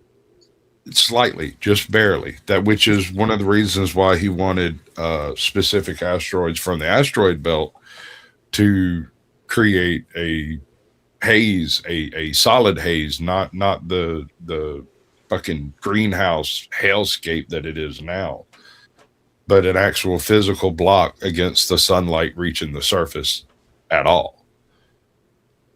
See, here's the thing: is I don't think a lot of sunlight does reach Venus's surface. Well, no, it doesn't, but the infrared does. Sure. And it's got nowhere to go because it gets trapped. It bounces off the fucking bottom of the clouds, and then you end up with it's like fucking microwave fucking surface temperatures. Smell red. But if you throw up a shit ton of dust into that atmosphere, two things take place simultaneously. One, a lot of your especially if it's not dust from the surface, right? A lot of it will be surface dust, but a lot of it will be parts of this impactor, right? And the impactor will have just a random assortment of stuff in it, whereas the surface has already been scoured by acid for billions of years. So it'll neutralize some of the acids and whatnot that are a problem, but will reduce the surface temperature enough to cause most of them to literally fall out of the sky into lakes of battery acid, basically, which is an improvement. All of this is making me think of like some kind of like science fiction story, like the first thing of like using the moons to colonize, to like terraform the planet. Just imagine you have like a race of aliens living on an ice ball, like either our technological level or something, and then sky people in metal dragons come out and just start slaughtering people, building great spec structures, and then you find out at the end of the movie or the end of the book, why did you do this? Why did you come? Because we need your planet to terraform a world. Why? Because we're getting paid a fuck ton of money to do it. Yeah, it's profitable. I think Shadow, you need to read a book by Terry Pratchett called Strata. Yeah, I need to read a lot of books by Terry Pratchett, according to you. Specifically Strata. You need it, because look, here's the thing: the vast majority of his books all fall within a Discworld purview, which is a specific fantasy world. Strata was kind of the blueprint for that, but it's also not a fantasy book; it's science fiction, and it's one of his earlier books. But I think you definitely need to read this because the entire thing revolves around a corporation that goes around and builds planets from the core on up, and then deposits settlers on them. Right. And, like it goes into this whole thing about like a mythical flat planet out there somewhere. But one of the things that comes up in it that I think is hysterically funny is that occasionally the people who do the layers, who build the strata, if you will, get bored and decide to leave shit to fuck with future archaeologists. like a Stegosaurus with a Rolex. Yeah. Or a Triceratops with a no nuke sign. Or that one asshole who left a hammer in some bituminous coal. Yeah. It's 30 years old, but it's just there. You know, just to fuck with once the settlers get there and they have their histories and all that, like they're not going to realize eventually that their planet was just made by other people and they were deposited there. They're going to think that they evolved there and all that, and they're going to find these things as they dig further into the soil, and they're going to be immensely puzzled by it. It's a long-term practical joke, but it's very funny. Not exactly the same thing, but that kind of reminds me of something that will happen in the 40K universe every once in a while. So there's this alien race called the Dark Eldar. They're basically the dark evil fetish elves. And they will raid planets for slave populations or just because they want to kill people and drag them kicking and screaming. And drag them kicking and screaming back into their little hell pocket dimension thing. Well, every once in a while, there will be one of their leaders who just wants to fuck with the human empire. So they will intentionally, after the war's done, turn the distress signal on and then repair the planet as if there had been no attack, include vast amounts of like tactical data and like screams for help from the local populace, and like make it seem like the planet's seen Armageddon, and then you have the Imperial armies like show up to take the planet, and it's perfectly fine, except for the fact that there's no people. And it's just like the biggest, what the fuck happened here? We have like all of this evidence that something horrendous happened. Something horrendous did happen, but this autistic motherfucker took the time to fix everything just to fuck with whoever found it. Fuck. I was reminded of that because of what you shared. And it was probably inspired by what you shared. Yeah, read Sphere. It's quick. It ain't even hard. Yeah, it's Michael Crichton. Same guy who wrote Jurassic Park. He wrote a bunch of other shit most people don't talk too much about, which they should. Yeah, Instinct. Yeah. I think Instinct was another one of his. Sue was the one about the giant albino murderous apes. I forget the Congo. Congo. Aren't those just white people with extra steps? No, these were. I was thinking that. These were apes, and they were native to Africa. So they clearly weren't white people, but but no. Dude, actually, Congo is a pretty good movie. Eaters of the Dead is really good. Dude, Eaters of the Dead. Listen, one of my favorite things about the Eaters of the Dead, it is, or rather, the 13th Warrior is based off of the book. The book is based off of some like 4th century writings of some guy who was rewriting his grandfather's travels, right? Okay, so there was back before fucking Muhammad put a lockdown and all that stuff. Arabs did used to actually go out in the world and learn shit and write shit down and invent things and do all that stuff. And the dude you're talking about, I think, was Ibn al-Fawad or something like that. I think that was his name. Anyway, he was the traveler who is depicted in the 13th Warrior. Real dude, really went and met people from the north. Although, if you follow his writings, he didn't go to like Scandinavia. He ended up in the Viking Rus, right? The Kievan Rus before when the Vikings were there before it became Russians and all that stuff. But he did encounter Vikings. He just didn't encounter the Vikings that are depicted in that book. Right. But, he wrote all this shit down like fucking, like you said, something like 1,400 years ago, 1,500 years ago, something like that. Here's the best part of that story. There are points in the story where he says, "I have been told." A lot of the sentences start off with things like, "I've been told that such and such and blah, blah, blah. In this land, they wash with the sands and dry themselves in the morning dew," or whatever, But then he'll say this other thing, "With mine own eyes I have seen." Meaning, these are things I heard. They're just rumors. But I actually saw this thing happen. Right? And I love that shit. Yeah. Anyway, it's a good book. You should read it. The Eaters of the Dead. The other stuff is a little hard to get accurately translated from ancient Arabic, but check out Michael Crichton's got a lot of good shit. I think that you would probably enjoy. Andromeda Strain's up there. Fucking what was the Terminal Man? I think is really Terminal good. Man's good. Yeah. So most of the adaptations made from his stuff, not so much. Jurassic Park and the 13th Warrior are kind of the exceptions. Gotcha. Well, my currentism is the General series by S.M. Sterling, and whatever BattleTech books I'm able to grab my hands on that aren't post-Jihad. So that'll probably end up in the back seat. But You should I'll probably eventually also read the Pantheon series, actually, now that I think about it, because it's very focused on like military stuff, but with a mythological bent. Let me look it up real quick. I have all his books, I just don't have them in front of me. Gotcha. But essentially, each one of them is sort of a standalone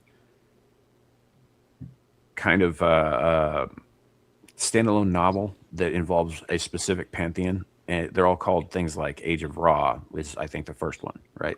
Age of Aztec, Age of Zeus, Age of Odin, these kinds of things. By the way, Age of Aztec is fucking gloriously bloody.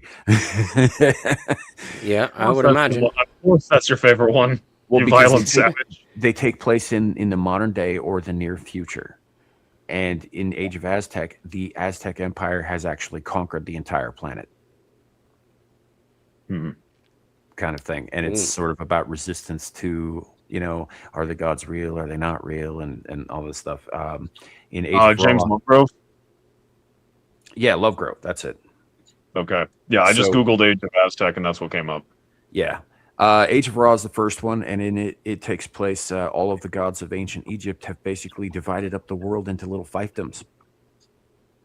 And it's about the men on the ground who are, modern fucking soldiers fighting wars, on behalf of their patron deities. Cool. Kind of thing. I think you'd enjoy it because it kind of combines like the mythological aspect with the some very technical military jargon. Gotcha. I have that is two autisms I have. Yeah. That's why I recommended it to you. Yeah. I think pretty well written for the most part. Sorry, go ahead. The whole idea that Native Americans never invented the wheel or didn't utilize it, it makes my brain hurt. Like, how? Well, no, they actually did. It's we have evidence of them like having wheeled toys. Wheels on toys. Yeah, no, and the thing is, the Greeks figured out the fundamentals for like the printing press, and they even developed experimental steam engines. The problem is the local culture wasn't really predisposed to making use of those tools very well. Like, same thing in China. China had the printing press. They had mag-fed crossbows. They're the ones who figured out gunpowder. The Romans also figured out napalm, but the Chinese also figured out their own kind of napalm on their own time. They had steamships before the Romans Portuguese didn't figure out napalm. They modified Greek fire. It was discovered by the Greeks. Yeah. I meant the Byzantines, which are Greek Roman. You get my point, Sam. Like the Chinese had steam. Look, if you can be pedantic, so can I. Yeah, no, let's not get on this competition here. Abe's gonna win. The Chinese had all these great technological advances, but they didn't have the culture to really capitalize on them. So when you get to a bunch of savage barbarians like the Europeans who didn't necessarily have those technological advances from their own production, but had the culture to look at the fundamentals and go, I can milk this, and then proceed to milk it to the point of, well, I have a repository of all human knowledge, or as one of the things I love about Stargate is individual planets are seeded by individual cultures, and you get to kind of see what those cultures would do. That's cool. Given time and space. I love that shit. There's a similar concept in the Ender's Game series. If you follow Ender's story, like each of the planets he goes to is basically a different culture from Earth. Yeah. Except modernized because they were all in the present day when they left Earth. But that's one of the reasons that I actually really liked Age of Aztec, is because the Aztecs were not idiots. Right, they were just cruel, and they were horrible, horrible, horrible overlords, which is why they actually lost. It wasn't because Cortez brought his 300 men and fucking conquered them. It's because Cortez brought his 300 men and made friends with all of the fucking tribes that hated the Aztecs. Any other man but Cortez, like there were multiple times the Aztecs almost beat the conquistadors. It took that specific leader and those specific that specific permutation of fighting men to put up with the bullshit. Like Cortez almost died 4 or 5 times if I remember right, and only managed to win because he had fuck it we ball energy. Half the time he was being carried on a travois because he had freaking dysentery. Yeah. I mean, it was freaking rough, bro. It was always funny to me because people are always going like, "Oh yeah, the Europeans brought diseases and killed all the Native Americans." I was like, "You don't have any idea how many diseases they brought back with them too." Yeah, syphilis. Like that shit goes both ways, man. Well, no, we only know of 2 that came back from the New World, and there's a reason for that. Because most of them died. No, the Old World, you had cities and you had people keeping animals in cities, in farms, local to cities, lots of poop everywhere. People were constantly the Old World Europe, and a slightly lesser effect, some of the early medieval Chinese cities, the way they were designed, were just Old World Europe or modern day Britain, basically. Also modern day New York. But when they came to the Americas, you know, it was hypothetically syphilis. I don't think it's actually been proven where it came from, but it did pop up in the right time period. And what's the other one? A type of anthrax, I think. Yeah. That's it. AIDS. Yeah. As opposed to partially blown Abes. Oh yeah. If it's full blown, you're too far gone. If it's partial, the reason you might come back on this this concept is because I don't. Well, if you're not finished blowing me, Abe, I'm gonna be back. I paid for this. Don't short me. But it's not unreasonable that given a long enough timeline and say no interference at that specific time by the specific people from the Spanish Empire, the Aztec Empire may very well have expanded into something considerably more modern. Yeah. All right, let's take a shot at this. Let's game this out, bro. I like where your head's at. So I mean, it was pretty damn modern if you look at the way it's governing structure. Very organized. They were absurd. They were literally religiously organized. They were also very good at engineering. They built a stone city on top of a fucking lake. And their don't forget their aqueduct. Yeah. No, their government structure was basically a less complicated HRE with significantly more vassals that couldn't vote. No. So like, I don't think it's out of the realm of possibilities. Like if the Aztec Empire was still around today, I think that they would be a force to be reckoned with. In fact, I think everything south of probably even most of Texas south would be part of it. I think it depends on anything Texas, like anything Texas South.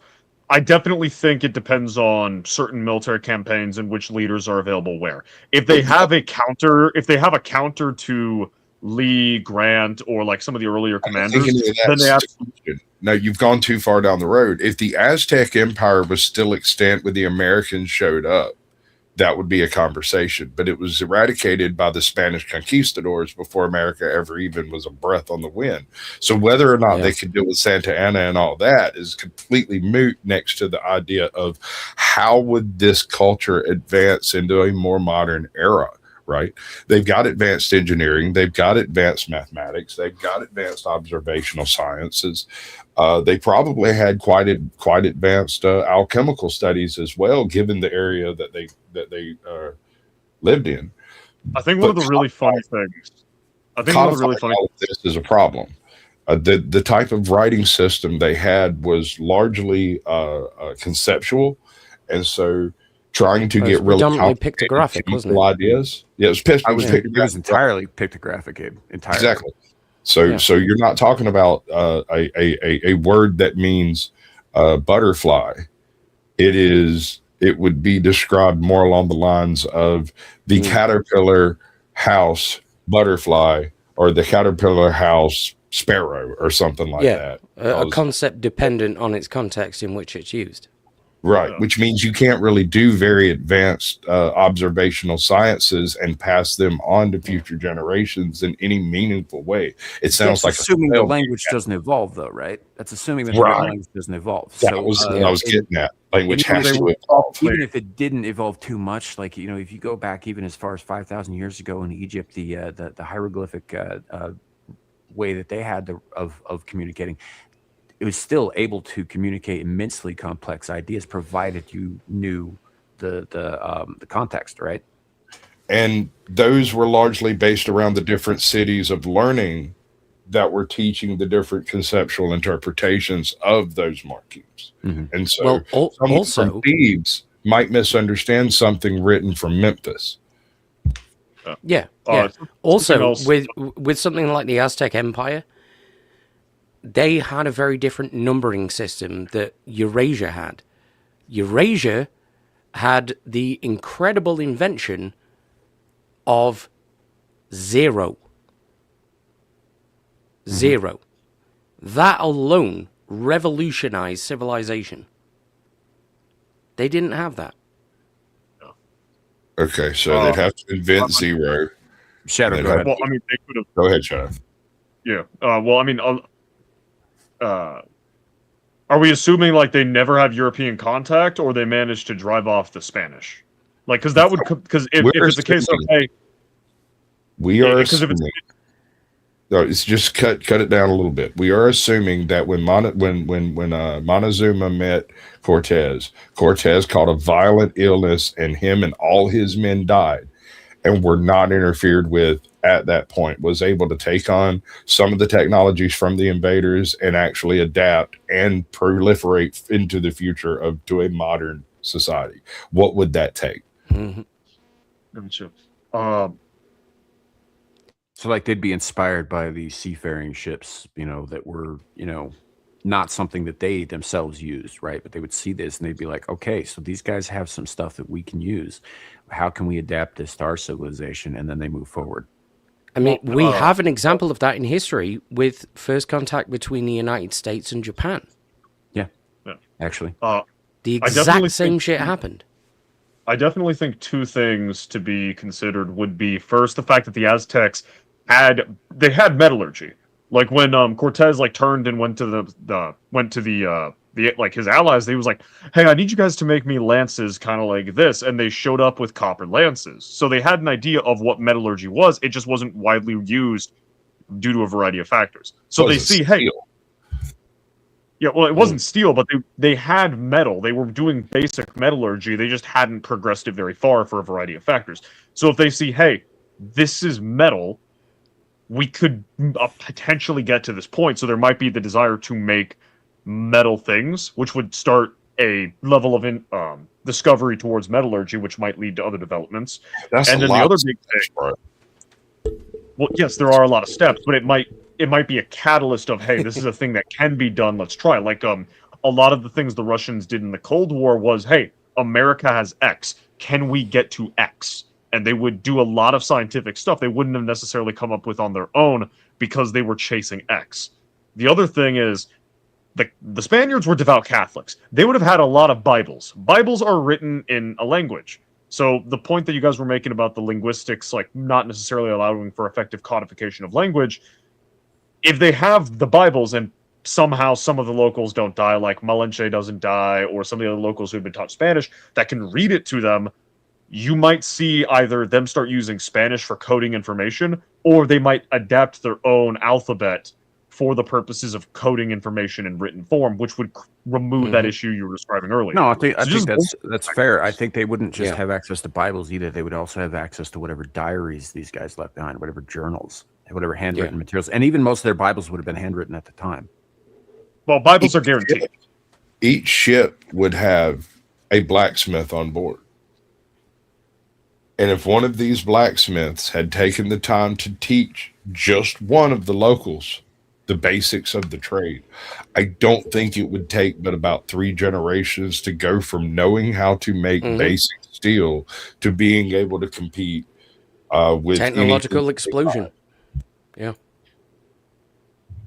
Now the fun part is how do you stop them from going back to the state they were before, where, hey, we've hit like this new level of development, and they just kind of sit?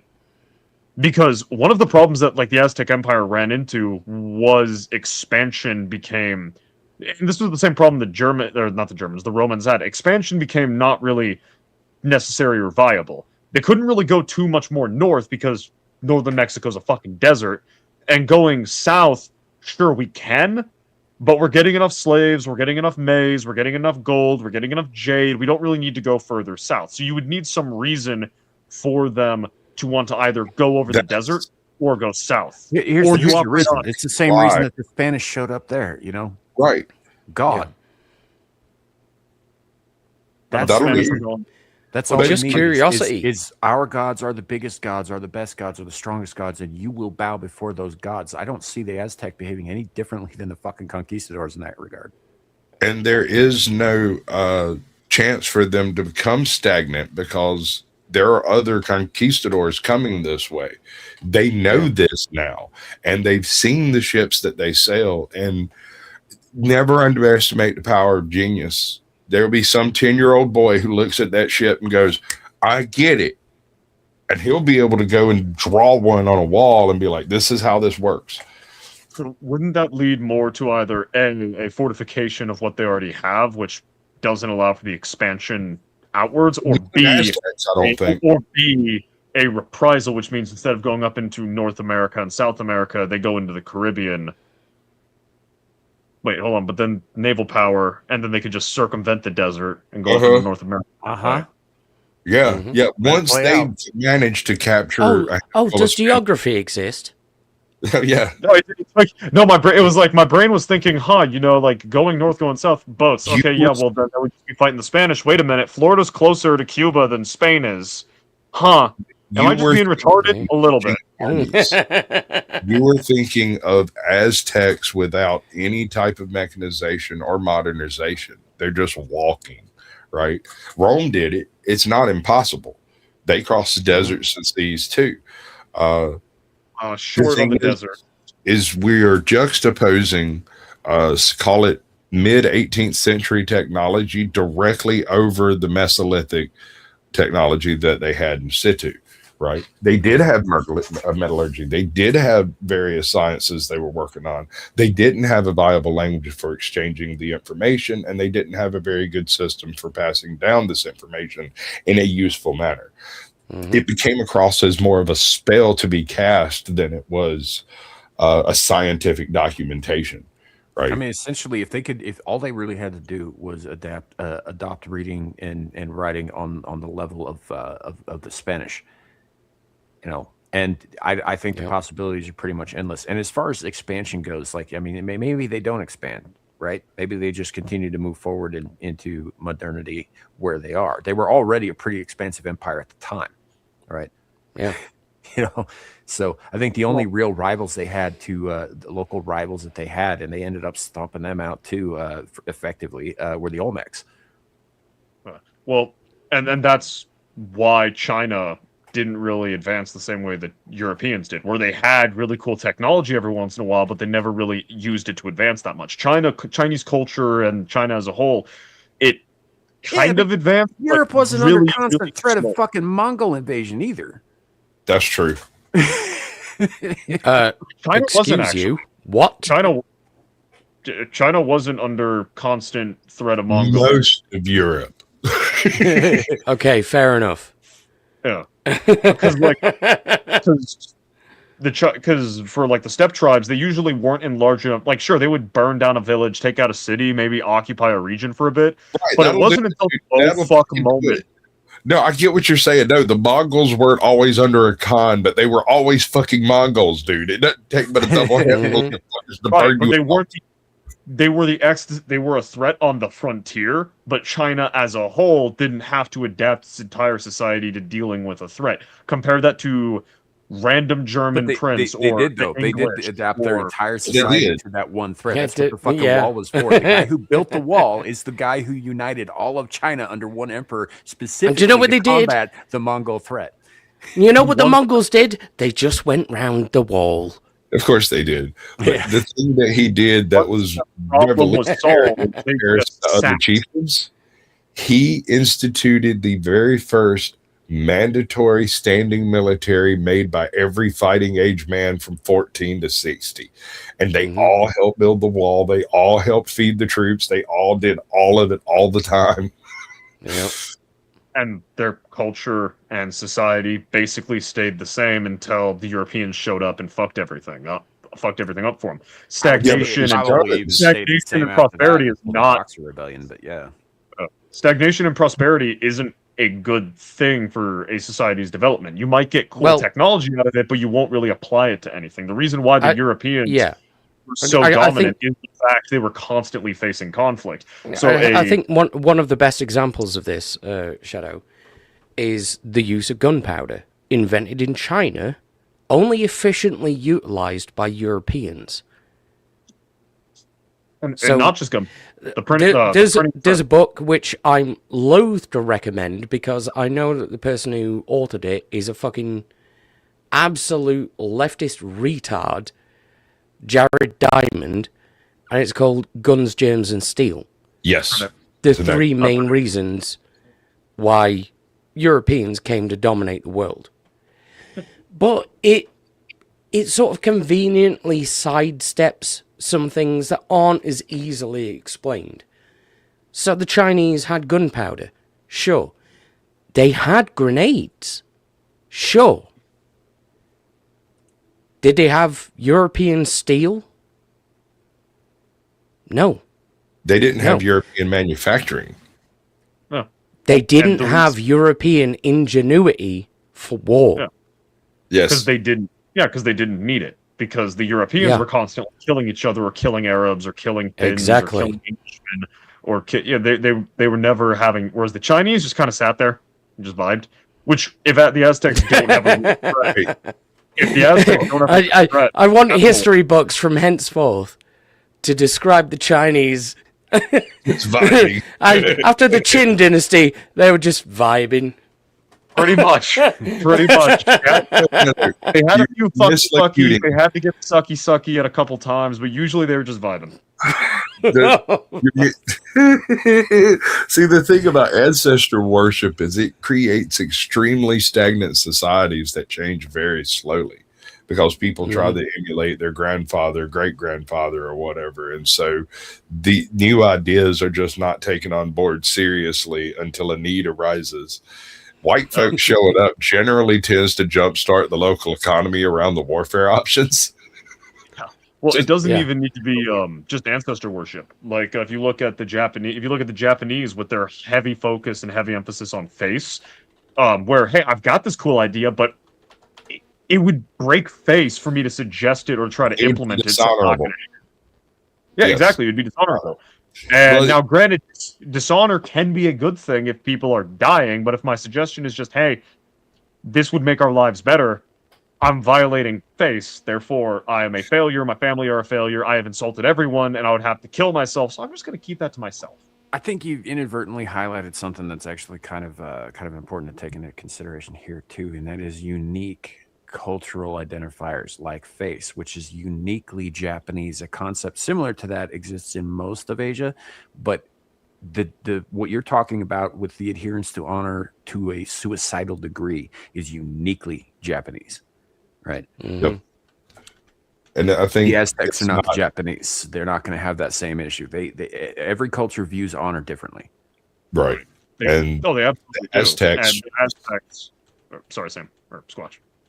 The Aztecs seems to have carried honor in battle and in fatherhood. And raising warriors was just as honorable as being a great warrior yourself. So even if you end up turning you catch an arrow to the knee, and you can no longer adventure. And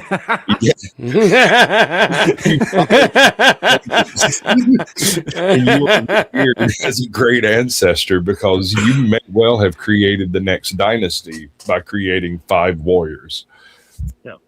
You yourself may not have been Belisarius or I used to be a jaguar priest, and then I took an arrow. I was going to be the greatest jaguar knight the world's ever seen, but I got my leg caved in by a fucking club.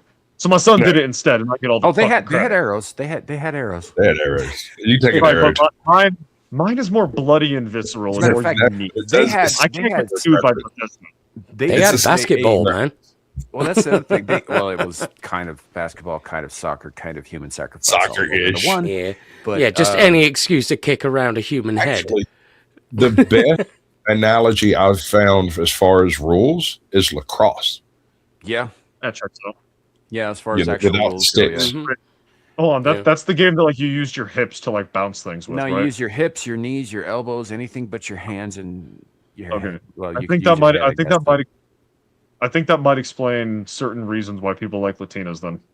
And in some cases, killing your opponent is a perfectly reasonable move. Yeah. Yeah. Isn't that a perfectly reasonable move in boxing and wrestling? I mean, it's not No. really. People don't really like that when you do that because when you're boxing, you are not trying to kill a person. That explains the bench warrant from IRS. Okay. Yeah. Yeah. You know, this sumbitch is going to be joining our military soon, y'all. Started. It's wholly illegal. Listen, don't worry about it, guys. I took that part of my physical. They did like a STD test. I tested negative for empathy, negative for ethics, negative for morals or scruples. We'll be fine. Nice. Oh yeah, that'll work out. That's the best kind of soldier. But that's kind of what I was getting at. Is like when we're talking about the Aztec, it's not like they were without ingenuity, right? I mean, they ended up inventing. I think concurrently, I think you can find this particular device in other locations, but really, it's known for Mesoamerica, the atlatl, which is a delivery device for a long-throwing sharp object that is far more efficient and accurate than hand throwing it. It's basically super lawn darts. Yeah. And Sam, I'm not saying they aren't capable of ingenuity. I'm saying when you remove the motivation for ingenuity, you're not going to see innovation or ingenuity. The need of like, hey, we need something, we need a good we need a good ranged weapon comes from, hey, we need to hit that guy from over here, but we can't do that with our hands. Sure. However, here we go. Here we go. All right. So I understand what you're saying. I'm saying that Cortez's visit would have been the motivation they needed for at least the next century. And who knows what they would accomplish in that time or what other reasons they might find in that time. I mean, it's one of the most resource-rich locations in the world. Mm-hmm. And you're talking about an empire that was already 500 years old and had advanced significantly since its inception. Right. Yeah. Their pottery is almost space-age technology, bro. It's wild. Yeah, no, I'm not disputing. I'm not disputing that they aren't capable of it. That's why I was going back and asking, like, where are they in the developmental chain? But I do think I'm correcting myself with the direction of advancement, because with like the ships going, hey, ships are a thing. We need to go deal with those Spaniards. From what Squatch was describing, that would be motivation enough. And then the young men going, damn, I could get some land out of this. I could make my own Tenochtitlan with blackjack and hookers would be motivation enough to see Aztec civilization spread out all along North America and South America. It's sure. And the resources they have access to. I mean, you're pronouncing it like a Jew. I might be 0.02 Ashkenazi. Go fuck yourself all the same. Come on, who the fuck let this Jew on the panel?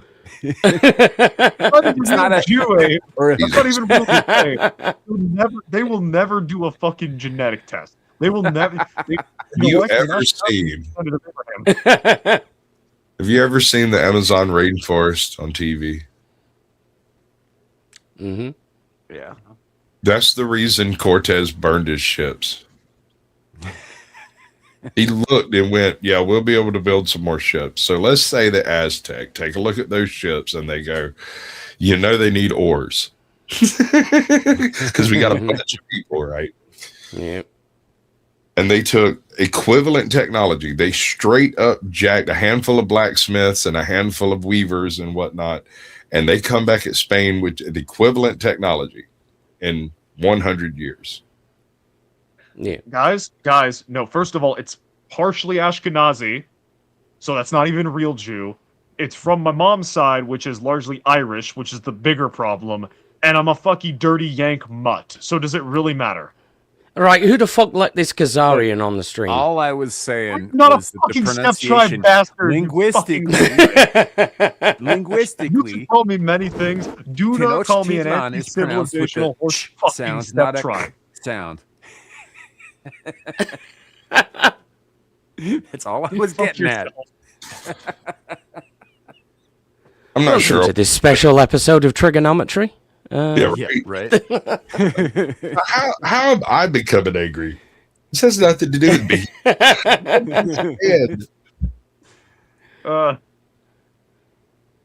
Oh man, that's okay. Yeah, we're getting taken down. I shouldn't have said what I did. Apparently.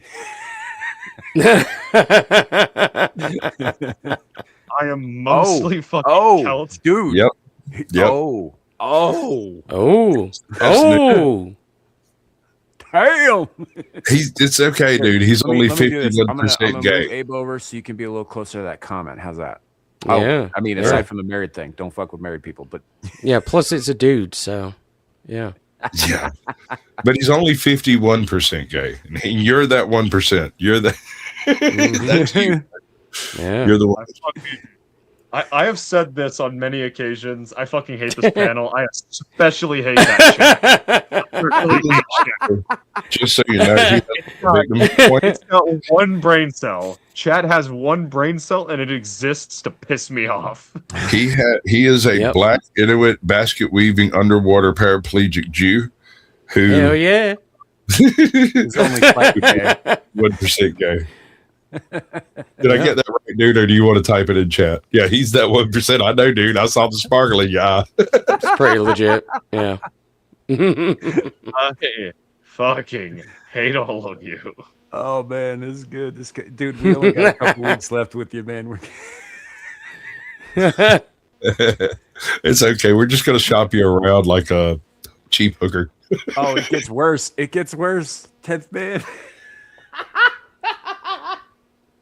I have this horrible fucking mental image of me graduating, of me getting ready to graduate, me getting ready to like be sworn in, and then I see you motherfuckers sitting in the bleachers. Oh, dude. 10th man. I was on a paddle with 10th man one day, and he poured bombed himself 3 times in a row with the same jerk off video from some other dude while I was on paddle, and I was like, he's like, I'm sorry. I was like, oh my god. It's great. It's fun. Dude, 10th man, you have made my whole fucking week. Oh, just wait. It's good shit. Hold up. Oh, let me do some stuff. So get your link up there. Here's the thing. We had a bunch of other topics. I don't think we're going to get to them because honestly, this whole like what if scenario with the Aztecs has been a lot more interesting. I love this type of alt history stuff. Like, yeah. It would have been a big deal. Like if it had been the Toltecs, that would have been an entirely different discussion. While they weren't as technologically advanced as the Aztecs, they did have a bit of metallurgy, and they had designed a handful of roads. So the seed kernel is there. Had they developed the wheel and went on to utilize agriculture as the basis of their expansion, there's no telling where it could have ended, because they had like 167 different crops instead of like the 12 that the Aztec planted and the 16 that we use. They had hundreds. Yeah. Fucking yawn. Motherfucking yawn. Why? Hey, oh god. I mean, I don't know what to say, man. Everyone Diddy is eternal. It's like it. You know. Yeah. It's never going anywhere. Diddy is all knowing, all invading. You did not just fucking say with a perfectly straight face, Diddy is eternal. I did, in fact. Yeah. Put that on a fucking t-shirt. You might have a Diddy right up in you right now. And you'll never know. Hey, look, man.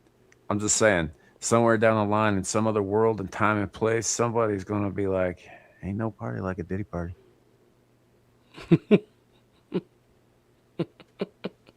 Unfortunately, time is a flat circle, so I will have to live through this moment again someday. All Probably this next happened year. before, and all of this will happen. Joke's again. on you. Your fans, your biggest fans link is backstage. Feel free to subscribe. I'm sure he'd appreciate it. Just do it, bro. Trust me, he's hilarious when he gets perturbed.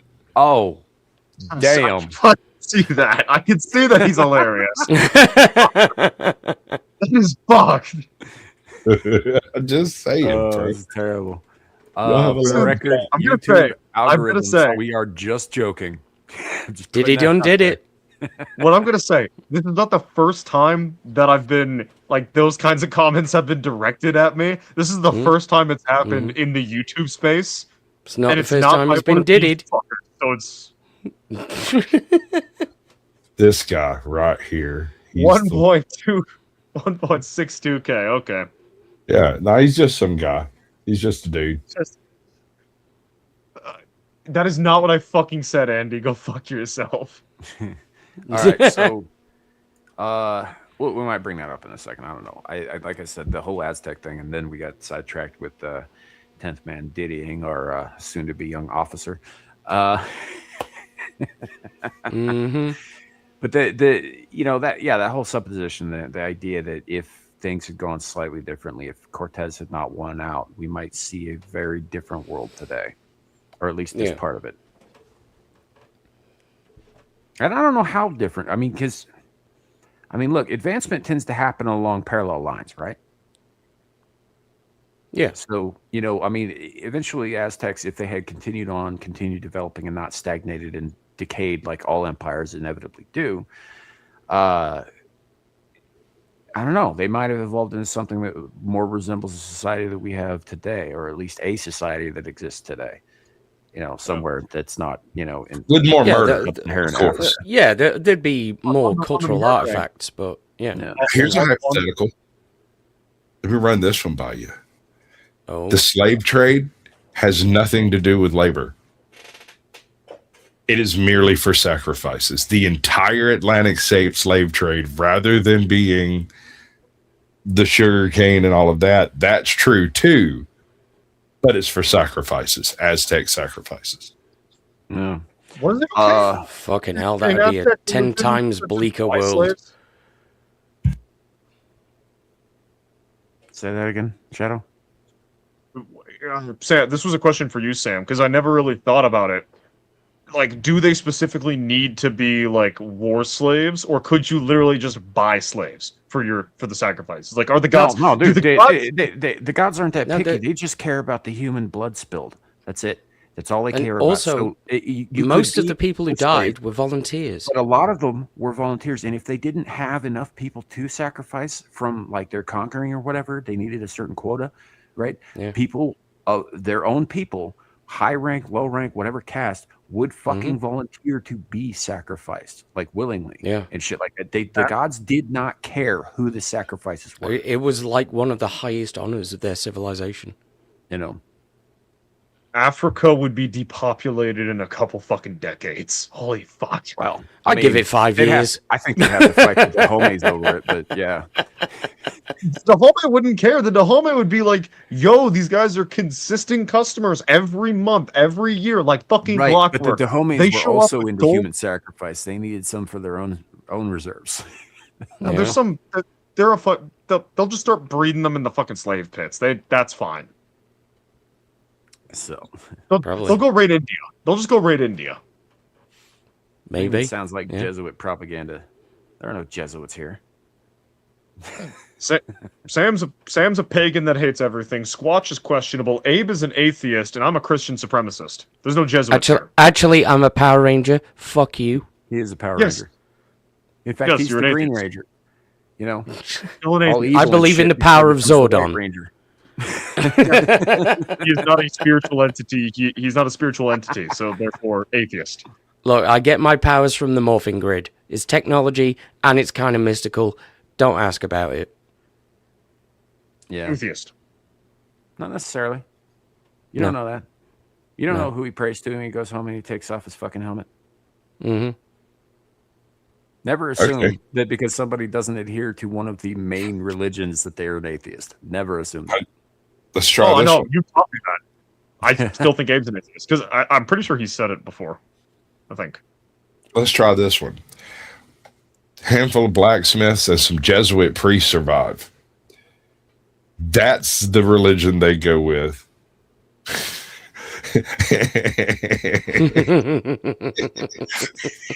That's actually scary. I'm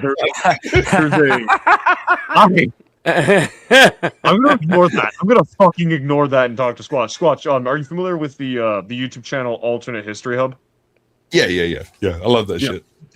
They did like a few years back, I think, or it was recently. I don't remember which. They did a "What if Cortez lost" video, and one of the things, the ideas he came to was that it would be Christianity would like flood in because the Aztecs would go, hold on, there's a god that does all the stuff our gods do, and he doesn't need us to sacrifice people? Bullshit. Shit, that actually sounds pretty aight. I was thinking that the Jesuits would go along with the sacrifices in order to accrue more power within the society, I mean, and so the Jesuits were pretty fucking shady dudes. They're savage as fuck. Dude, go read the when you become a Jesuit, you have to take an oath. Go read the Jesuit oath and then talk to me. Yeah. The Jesuit oath absolves one of all sin, provided you are fighting for the glory of a particular thing. That sounds like being a Muslim. Mm-hmm. Go read it, dude. It's savage. Whoa. Yeah. It's a. You would think that was some the Jesuits are the Jesuits are one of the orders that all of the other orders fucking like feel like they got to go scrub the inside of their skin when they're hanging around these guys. Like Dominicans don't fucking like them, and Dominicans did some shady shit too. You know, the Gregorians mostly just chanted and made calendars, but make some boss ass albums. Yeah. So, but you know, none of these guys, like the Jesuits, are seriously like jacked up in terms of what they consider acceptable to do. So yeah, it's a whole thing. Now imagine that kind of zealousness, though, right? Because when you're talking about, I need to go back to something. When you talk about like, you know, oh, well, you don't have to do human sacrifice to these gods. Now, that's not to say that blood sacrifice isn't necessary. In fact, it's prescribed in the Bible for the God of Abraham. Blood sacrifice is a thing, has been a thing, and technically the Jews should still be practicing it, but they are not currently because, as it turns out, there's a bunch of things about livestock and like zoning regulations and all that. But generally speaking, yeah, blood sacrifice is absolutely a thing, and if anybody goes around telling you that the God of Abraham has never accepted human sacrifice, just look at their Lord and Savior Jesus Christ. Yeah. Yeah, Sam's right. Me, the Christian supremacist here, Sam's right on all accounts. You know, and even you go far back as Abraham and Isaac, right? Even though God steps in at the last moment and says, "I was just fucking with you, son," Abraham believed it. Yeah. But the only one he's accepted was Christ. Yeah, he didn't accept Abel. He didn't think that was a very good sacrifice at all. He was like, bro, Cain, listen, I like the moxie. I like the name. like, don't get me wrong, dude. It's supposed to be a goat. Like, listen, I'll give you good harvest. I'll give you good harvest for the fucking moxie. I'm cursing you and your bloodline for freaking me the fuck out. You know, the story of Cain and Abel always puts me in mind of the story of King Tantalus. That's the one that correct me if I'm wrong. That's the one who like kept food from the gods or something like that, and so they stuck him in the underworld where he's like, there's a great branch like, right above him, and he tries to grab it and he can't, and there's water. You got the end of the story correct, but not the beginning. What did I get wrong? Okay, so King Tantalus was a miserly bastard of a king, and his children were conniving little bitches who were all basically just waiting for him to die so they could claim their inheritance and fight over that. He didn't like any of them. They didn't like him. And he was also a very, very wealthy one who boasted that he was as wealthy as, any on Olympus and that kind of thing. So this, of course, gets Zeus's attention because if any time you compare yourself to the Olympians, they get super jealous, and they're like, prove it, bitch. And if you can't, they do something fucked up to you. So Zeus comes down. He's like, dude, you can't be saying this shit. And he's like, oh, I'm very sorry. Let me make a meal. Invite the Olympians to a meal in my house to make up for this, right? And so they get there, they have the meal, it's glorious, everybody's happy and everybody's full and all that. And Zeus looks around for a while and he goes, yo, Tantalus, where are thy children? I haven't noticed them running around. There's lots of servants, and we're all sitting around this table and we're eating this fine meal that you've provided for us, and it's very good, and I appreciate it, and we applaud you for your generosity and your hospitality, but where are your children? And Tantalus looks at Zeus and says, you just ate them. Because he murdered and fed his own children to the gods to basically spit in both of their faces. Then he was condemned to Tartarus, where he was placed on an island with fresh water and a tree with fresh fruit that would recede from his grasp in his mouth every time he tried to eat or drink, which is where we get the word tantalize from. I feel like I feel like it was less the murder of the children that he hated and more that he tried to feed people, or he tried to feed his children to people who got eaten. He did. Well, you get my point. The audacity of hold on. You're telling me that my origin story, my canon event, was being eaten by my father, and you fed me your kid. I'm sending you to extra hell. Okay, like Lucifer's part of hell, that ain't high enough for you. I'm not sending you to his boiler room. I'm sticking you in the fucking deep end. I'm sticking you in the fucking deep fryer of the fucking Waffle House in hell. Well, it gets better. Tartarus is not just a place; it's also a primordial being that predates even the Titans. No, I know he's about as old as Chaos and Night. I'm more. Night is a child of Chaos, not as old as. What was it? Theseus. What was the? It was done in the style of 300, but it depicted Theseus doing his thing. Yeah. It was fucking Immortals. God of something. God. No, it's Immortals. I'm pretty sure it was just Immortals. Immortals. Anyway, yeah, that's it. Henry Cavill was in it. At the very beginning of that movie, it shows you their depiction of Tartarus, and in it, the gods that could have been gods had been locked in a cube with a literal yoke through their cheeks to lock their mouths in place so that they have no power to speak or act. Their wrists are chained to the same rod, and the rods actually go like into the earth itself on both sides of this prison. Yeah. Yeah. Tartarus. Metaphorically speaking, that's about as hellish as you could get. Honestly, the worst BDSM party I've ever been to. Yeah, or the best. Hey, Sam. Now, there's just no imagination in it. Like, I came here for some pinhead type shit. Where's my Cenobites at? Abe has never been to Komarog or to Nagaroth, very clearly. Bro's never hung around with the children of Kylementia Kane. Mm-hmm. What was that? Sasquatch? Where's my shubs at? I helped. What do you call it? Featured. I've been featured in a bit of a diss video against like Andrew Wilson and the Crucible over here, and they did a bunch of like AI stuff. It's the Raging Tomato, and it's like 4 minutes long, 4:22, and it's kind of funny, but maybe it's 2 seconds too long. Yeah, no, we can't do it. There's nothing we can do about it. Damn it.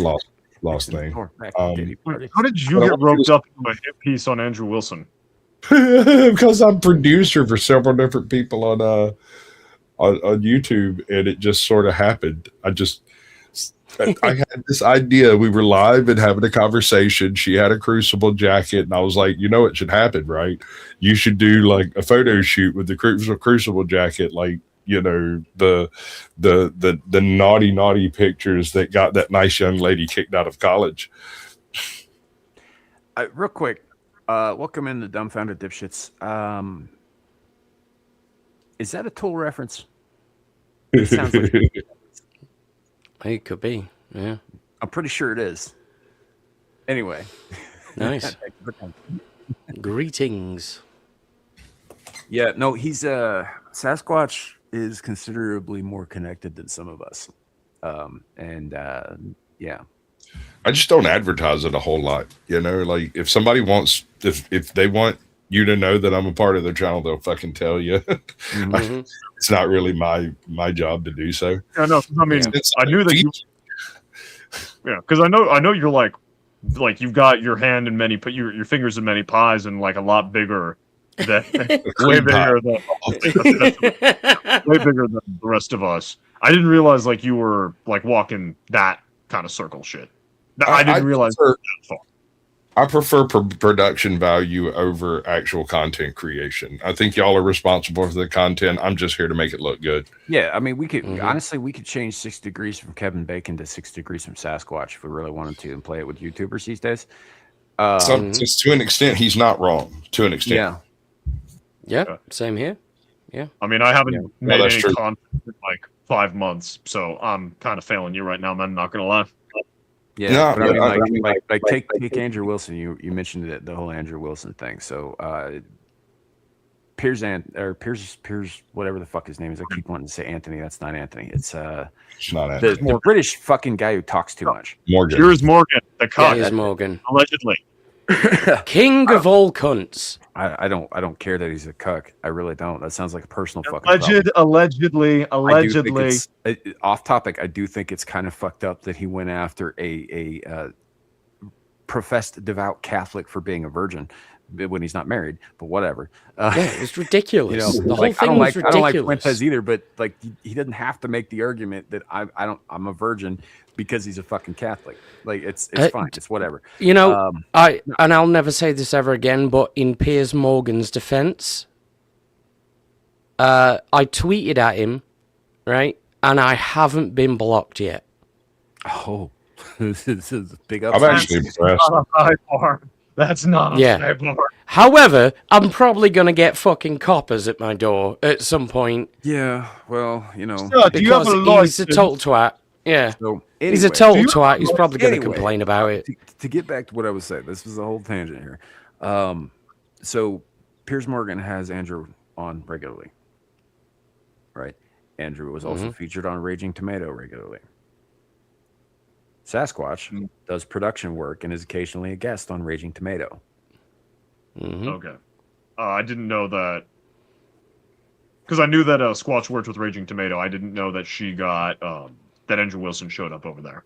Okay. Yeah, there was some sort of subjugation attempt to brand Tomato as being a Crucible channel for a moment there. I suspect, I don't have direct like evidence of that, but that's what all of this feels like. And then because she wouldn't kowtow to the terms without a contract, he became very angry and smited her. And there's been this little diss thing going back and forth between them for like the past couple of months that as a byproduct of working with her and some of the other people on her panels and the Powdered Dusty and a few other folks, I've kind of been roped into. And so I was featured in the Panelverse bit about, it's just a what's it called? A Panelverse Christmas? A cuckable Christmas in the Panelverse. And it's like the night before. Cuckable Christmas. Yeah. Dude. Oh, damn. I got it shared backstage if you're interested. That is morally reprehensible that you strongly together. So this is a product of the Raging Tomato. Like, comment, and subscribe. And she also has a few other channels, the Sleepy Tomato and a couple others.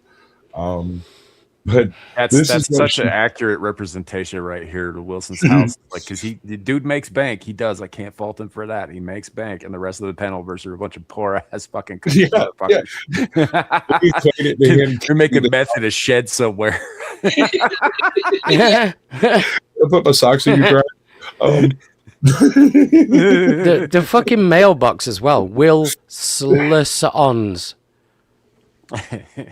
The equivalency we made of it is him pissing off the homeless encampment at the end of the block. Like, why? What do you possibly benefit? Yeah. I don't get it. But anyway, check this out. 4 minutes. It was the night before Christmas when all through the house, not a creature was stirring, except for this dude. We don't know what he was staring at, but he kept looking hard. Ugh. But just next door, there was a party going on, a Panelverse Christmas out on the lawn. Wait, what's that noise? He said. So he ran next door, leaving his wife in bed. I'll show them, he thought, the power of the cuckable. Yeah. Did she just make out like the rest of the Panelverse is basically Uncle Eddie in Christmas Vacation? Well, that's what I'm saying, dude. Why would you go and piss off the homeless encampment at the end of your block, dude? What benefit are you? They have nothing to lose, bro. They're already high and they don't care. That's fair enough. And here comes Clark Griswold to fucking set it right. He's gonna work, bro. He's definitely gonna win.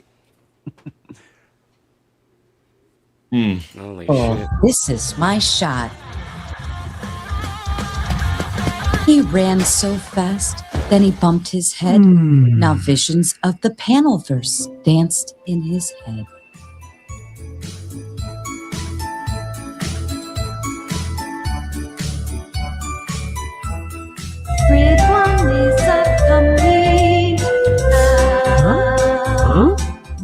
And here's the fucked up thing. These things are just good enough. I can name most of them. That's grid one all day long, bro. That is definitely grid one. Why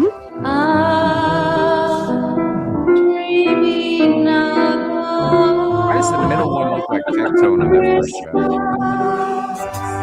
show? Do what?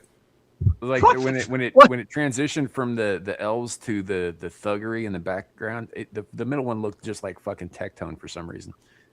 What the fuck is this frame?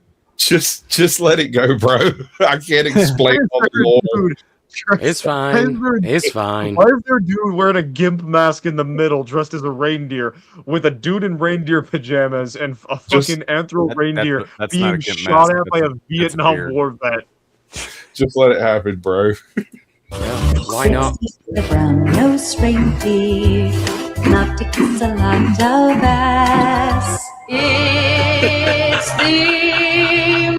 All right, so some of these are homies. Some of these are new. Yeah,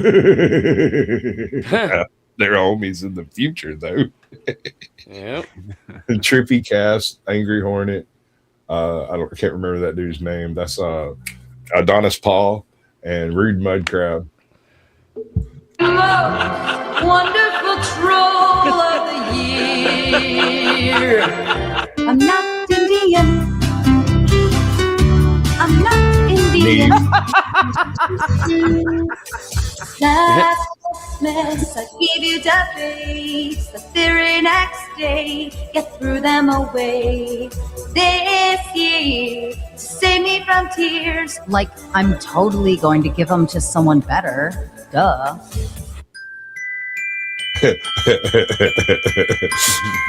Admiral Gibbs. Want no Sims for Christmas. That's Snow. Balderson.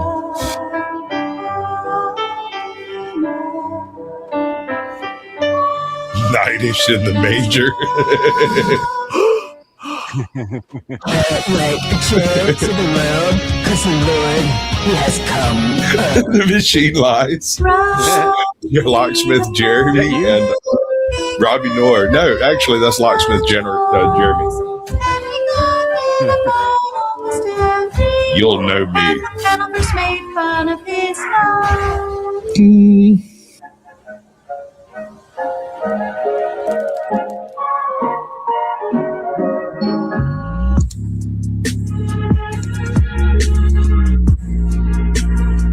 In the name of the Father, I cast you out. No, the power. Let it flow. And then he awoke. What a wild dream. The power of the Panelverse is here. So it seems. So he got himself up and walked back to the door. Sadness he felt with his heart on the floor. I'll have a blue Christmas without you. I'll have a blue Christmas. Is Sarah doing all the singing here? Without you. I think all the Destiny. are her, bro. Yes, this is Destiny with his wife. Fucking hell. No, if that's Sarah doing all that singing, I mean, she's not bad. She's not bad. She's got skills. I mean, That's her singing. Yes, as far as I know, yes. Wow. Makes me happy too, Tim, man, because I love the credits. The credits are great. What a weirdo he was. Quite a strange little guy. Oh no. Oh Now- no. Uh-oh.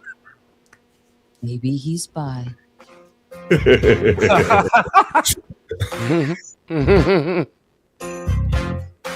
Marathon Kev, Snow, 10th man. He's in the chat. Teeny Bug. Man, Rob Norris listed as mouth breather. Nice. Oh man. 3 baby daddies. Do you know who that is? No, I do know who Rude Mud Crab is because there's another mud crab who's also Australian, and they don't know each other. Right? Yeah, no, we've had that conversation. Mud crab war. There's me, right there in the middle. What exactly is this like a response to, or is this just like out of nowhere? Because It's an internet flame war between a homeless encampment and an established Orthodox channel, right? Right, but like, what sparked the flame war? So for about a year, maybe 8 months, Sarah was scheduling a third of Andrew's debates, some number of them. I don't know exactly how many. I know he had a bunch. He had a whole bunch, but she was involved in scheduling some of that, and she hosted a whole bunch of them. And there was no contract involved in the business relationship between them two. It was all done, verbally and whatnot. And at some point in time, after she did one of her 7.5 hour long panels, she came over to Powdered Dusty's, and we were sitting around laughing and joking about people spurging out on the internet. She giggled about some shit that Rob Nord said, and there was some other stuff in the background between them that I'm not 100% clear on. But Rob basically pulled rank as an employee of the Crucible and had the rug pulled out from under Sarah suddenly, right? Because she laughed at something, and they're calling it brigading, that we were going to troll when he has an open panel and he invites people in like a call-in show. And while we were live, we were in chat talking to him about people coming over to talk to him. And he was like, that's fine. Y'all go ahead. And so one dude showed up and was like, hey, I was thinking about going over there. And he went, and that was fine.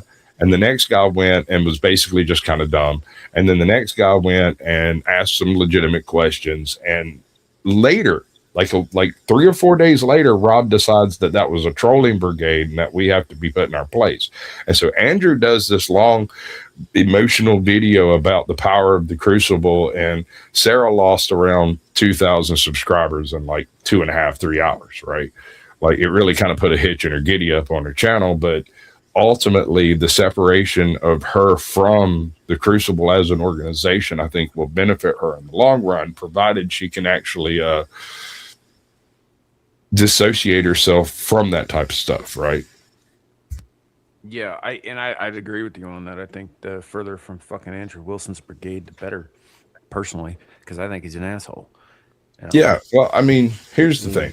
Here's my only issue with the man. He is an individual who, on one of the first appearances on the Raging Tomato, stated that he doesn't like e-girls, he doesn't like working with women, he doesn't hire women, and women are typically a problem anytime you work with them. Almost exactly 8 or 9 months later, poof, he basically all of this goes down, and he unpersons the Raging Tomato. And I had kind of been in the wings on some of this stuff. He said that we were there to lick the scraps from his fingers. And I told him he didn't have enough scraps, that he's obviously a brokey if he doesn't have enough scraps to go around. So what's the point? Right. But ultimately, it comes down like to a bit of a dickhead, to be honest. Yeah. Well, I mean, there are certain facts. He's married to a woman who has apparently multiple previous relationships that fathered children. He's very sensitive about it. It upsets him anytime anyone mentions it. Because he goes on fucking line and talks about how, cucking for somebody else's kids is a bad thing. Right. Personally, I disagree on that point. I think it takes a real man to step in and be a father to children. I get it. Yeah, I agree. No, this guy is one of those dudes who goes around saying like you should never take in another man's kids and do all this stuff. So if that's the case behind the scenes, I mean, fuck him. First of all, I mean, I don't care what he does in his personal life. I really don't. I don't care, but I do care that he presents himself in a certain fucking way, and that way is legit. Basically. What's the same problem I have with a lot of fucking people, man? It's like I'm right, you're wrong. Fucking suck my dick. That's it. That's my entire problem with him right there in a nutshell. Yeah, there's no room for conversation there, is there? No, he's not. He's not a conversationalist. He's a debater. That's what he does. And this whole I hate women thing and I hate e-girls thing, right? Then what's he doing on a fucking whatever podcast every other week? Right. Well, why the fuck is he hobnobbing with those girls? Yeah, he's there to clip farm because he knows. Like full transparency. I listened to Andrew from like purely his arguments and like from how he debates and from his arguments. There is like information to be gleaned from there. I wish he would target riper fruit for actual conversations rather than clip farming nitwits and idiots like those OnlyFans girls or like Brian Shapiro or like Destiny. I would rather him debate more substantively. So just getting that out of the way that I do follow his content. He clip farms. Like the reason why he's on the whatever podcast is because he can use that to get his name out there, to dunk on those dumb, stupid idiots, and then generate tens of thousands of clips there, and then people go to his channel and watch his content over there because they've heard about him because he went viral. That's the only reason. It has the opposite effect on a lot of people. It certainly did on me. I saw his clips from fucking whatever. I saw him debating a bunch of different people, and he's completely turned me off. I've never been to the Crucible, and I never will be because the guy's a fucking prick, and he comes off like a prick, and I don't frankly want to go out of my way to watch and support his shit. Yeah. I've only been on channel with him a few times, and I get the impression of coldness, right? Detached. Yeah. Aloof. Yeah. So it's like you're just there to be used by him. If he's gonna go and do whatever he's gonna do, he's got his grift or whatever. Like whatever. I don't care about any of that. And honestly, I'm not in the business of tearing down other people on the fucking internet or starting beef with people because that never ends well for anybody. It's not what we do here on the channel. I have an opinion on this man, and that's it. Yeah. So that's a good one. Dispassionate. I don't feel like he has very much emotion in the things he argues and debates for. So I don't believe him. Yeah. Yeah. It's very difficult to have any faith in somebody like that. Well, he argues from a position of faith because if you think about it, if he's willing to be dishonest and he only argues faithful individuals, then he will always win because they will come to the argument legitimately. Well, whereas he's going to cheat. Let me put this out there. One of the very last things that happened on Lauren Chen's channel before she got nuked over the stuff. Russiagate bullshit. She had Andrew Wilson on to interview and conversate, and he immediately turned it into a fucking debate for 2 hours. Right? I think it's still up on Rumble. I think you can probably go find it there on her channel there. But let me check. He is that whole time he was sitting there, he was like, well, you're not a Christian because you don't do this. It was like, first of all, I think she deserves a little grace because she's a relatively new Christian. Wasn't raised in it. Secondly, this was supposed to be a conversation, maybe a little bit of an interview with the guy who's getting some traction that she happened to fucking notice, right? And third, not every conversation has to be a fucking debate, man. It doesn't have to be. Yeah. The last thing I told him was, I bet you're hell for a breakfast conversation. Mm-hmm. And then I started drinking and excommunicated myself from the conversation. So you start and you got kicked off, or you started drinking and you stopped talking? I know. I've seen you do both, man. I've seen you like start drinking and then you just start hammering on a dude until they force you to go. Sam, I think unless it's on a different channel, I'm not seeing it on. I've been on a panel with you on Dusty's channel when that exact thing happened. Well, they like that sort of thing. They like the attack squatch. I see. Here's the thing. Obviously, I've done it too much because I'm curious exactly which incident we're speaking of. You were very drunk, and it was like 5 hours in, and you threw me a link, and they're just like, "Yeah, bring it up." And Dusty's like, "This isn't narrowing it down." No, this is like that scene from the new. It's like the scene from the new Naked Gun where it's like, "You killed my brother." I don't remember what the topic was. That could be thousands of people. I think we were arguing about whether or not God was real with an Indian, so I don't remember exactly. Narrows down to at least 50. Like Sasquatch, I think you got an idea now when that was. Yeah, ballpark. It's probably still up on my channel, to be honest. Oh. Yeah, it was like 3 o'clock in the fucking morning, and I'm tired as shit. Sasquatch puts in a private chat. He's like, "Yo, stick around. We're gonna talk about this shit." And then it's about to get interesting. Basically, chased off the channel by Dusty because Dusty was just like, "Dude, you were super drunk. Shut up." Yeah. And I'm up there for like an hour after Sasquatch leaves, just like, "Okay, dude, what did you want me to stay for? I really need to go to bed." Fuck, who knows, man? I mean, like, the thing is like, if you're capable of dealing with the shenanigans, there's a lot of opportunity. The issue is the shenanigans are constant and never stop. Yeah. Like, for instance, one of the people that I interviewed, what's up, Cynthia? I have no idea why this woman has such unmitigated vitriolic hatred for me. I have no idea.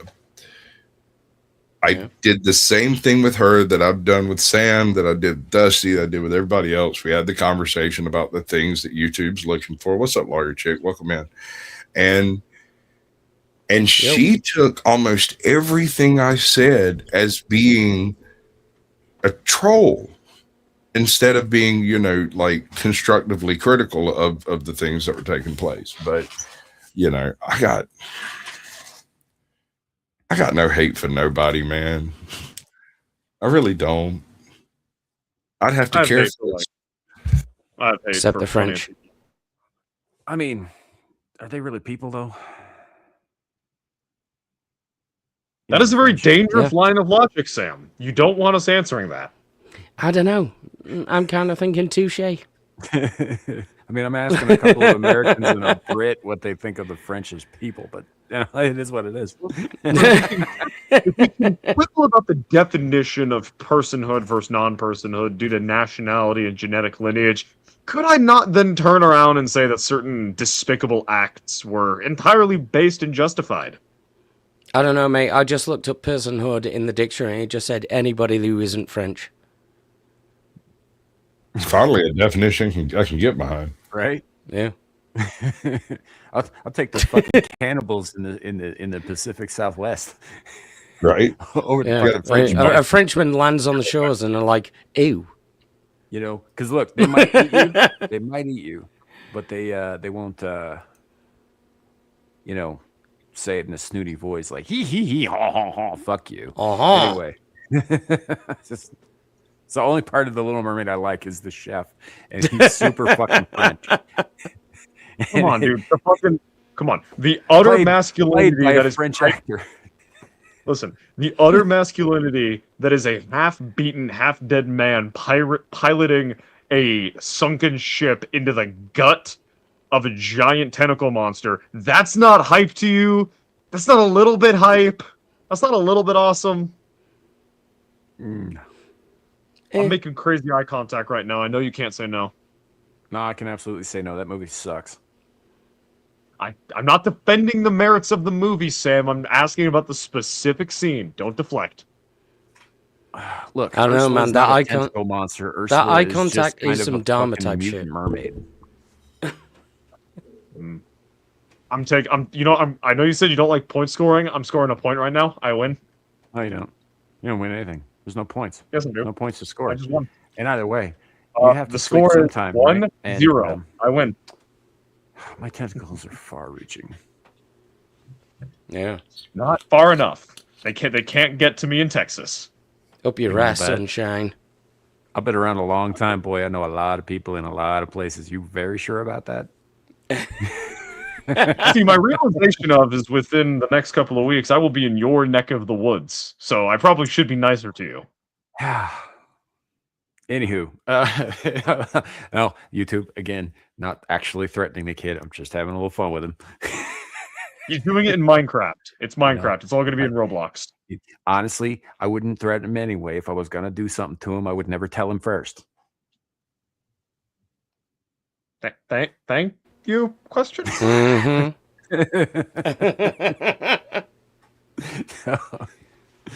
Anywho, I don't know, man. I think that's probably going to do it for the show today. I think we had a great fucking show, though. There were a handful of other topics, including a guy who was doing the Son of Sam thing, but with like a south of the border bent, like cockroaches made him kill people. But it's not that big a deal. We might get to that another time. It's fine. You know, I like the direction that the show went today. We did get to a few things that I thought were kind of important, and some stuff that's not important, but was a lot of fucking fun to talk about, right? A lot of fucking We'll fun get round to the rest. So, boss mine. Yeah.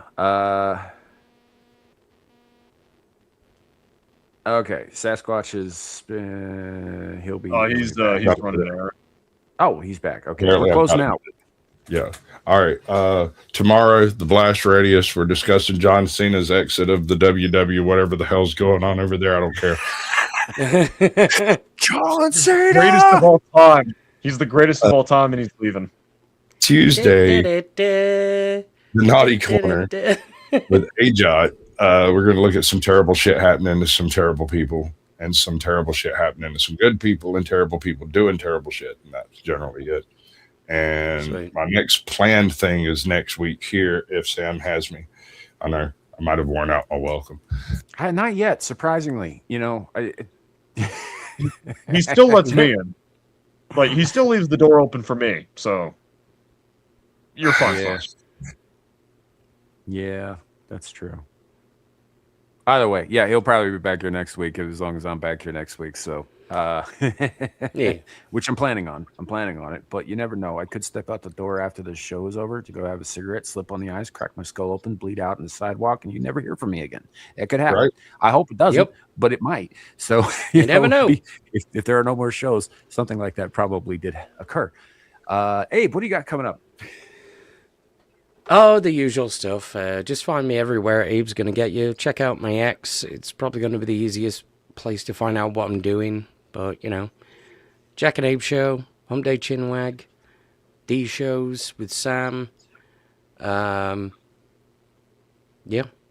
You'll just find me everywhere. Don't worry about it. Indeed. And Shadoo. What do you have coming up, if anything? If at all? The employment fairy was nice to me, and I'm not working. Well, I'm working next Saturday, but I'll be able to show up because my shift ends before the show starts. I'll just be a little bit late. And then I'm not making content anywhere except, unless you count Spurging on Twitter as content, so you can go check me out over there, ShadowHawk55. I say some smart shit, I say some dumb shit, and I occasionally poke the bear that is the leftists, because it's funny. Sometimes he pokes the bears on the right, too, though, because he also thinks he's being fucking funny. No, it's because I know I'm right. Yeah. And also, I'm still stuck on this. A fairy was nice to you? The employment fairy. Yeah. Does the employment fairy hang out in the stall in the back of the men's room? Yeah. The one with the little hole cut in the side and the duct tape. Little hole. Yeah. No, he's too busy for that, and he's also got too many Lego sets. The employment fairy is my boss, and it's really funny because not only am like the magic of a schedule, like the magic of the scheduling thing, but also the fact that he is gay. So it's a double entendre that my coworkers find absolutely fucking hysterical. That works. Yeah. Yeah, the employment fairy. That's fucking funny. Yeah. Anywho, so for as long as we have him, we will have Shadow of Hawk on this show until he goes away and comes back. Hopefully, a better man. I'm not saying you're not a good man now. I'm just saying, you know, this whole process is supposed to improve you, right? That's like the whole point. It's like getting a girlfriend. It'll either make me better, or I'll be made worse. Either way, I'm still goated with the spouse. Yeah. So, and all that. But seriously, though, if we don't see you between now and then, although I'm expecting to see you between now and then, best of luck to you, man. Keep your fucking head down. Do not get killed. We want to see you back here. No promises, but we'll try. Yeah. Well, I mean, I can't promise I ain't going to get killed by the fucking sidewalk in 5 minutes. So I get it, but still. Yeah. There you go. Well, so anyhow, that leaves me. Normally on Saturday nights, we would be doing like, I'd be hanging out over at Amira's channel, Exiled Lioness 2. I don't see that she has anything ready to go and live just yet, but that may change. We'll see what happens. She may go live tonight. She may not. If she does, I will be over there. If she doesn't, or even if she does, it'll just be later. I will probably be trying to live stream some Sekiro, even if my internet connection for the last couple of times has been a little spotty. And then, that's pretty much the whole plan through the next week is video game stuff. Maybe a Whispering in the Dark, although it might be pushed to the week following. And then we've got Abyssal Musings on Fridays. You can find me on Beelzebub for Beelzebub on Friday nights. And more Screaming into the Void next Saturday. I will be wearing this hat throughout. So, you know, not that matters to any of y'all. I just worked real fucking hard on getting that to sit right on the head. So I'm very proud of it. Christmas Sam. Yay. I am a little bit annoyed that the light isn't appropriately reflecting on the little poofball bit. That's because I'm not that good at this stuff. Thanks for pointing that out, Dick. You have an artist slave so hot. Just make her fix it. Or better yet, I know a dozen people that you can just whip with a stick and they'll do it for you. Or maybe he's an eldritch god and the regular laws of physics don't apply to him. Yeah, let's go with that explanation. Anyhow. Just because there's dragons doesn't mean there need to be rich black people, okay? All right. Well, it was fun having Shadow on. We'll be closing out the rest of the show without him. Thank you all for coming. Thanks to the panel. Thanks to even the panelists who are not currently here. You can find most of their links in the description below. Anyhow, Anna expressed her regrets she was not able to make it to the panel, as well as GHAL, who I know had some stuff come up. Otherwise, she wanted to be here as well. And all that, and that would have made the Aztec conversation pretty interesting, I think. Yeah. And everybody in chat, all you guys are awesome. Thanks for hanging out. Appreciate it. One last time for the grift. Money me, money now. Same with Sasquatch. Links are, pinned wherever the fuck they are right now. I don't know. It is what it is. Yeah. Have a great night, everybody. And remember, it could always be worse. It could be raining flaming cobras. Bye.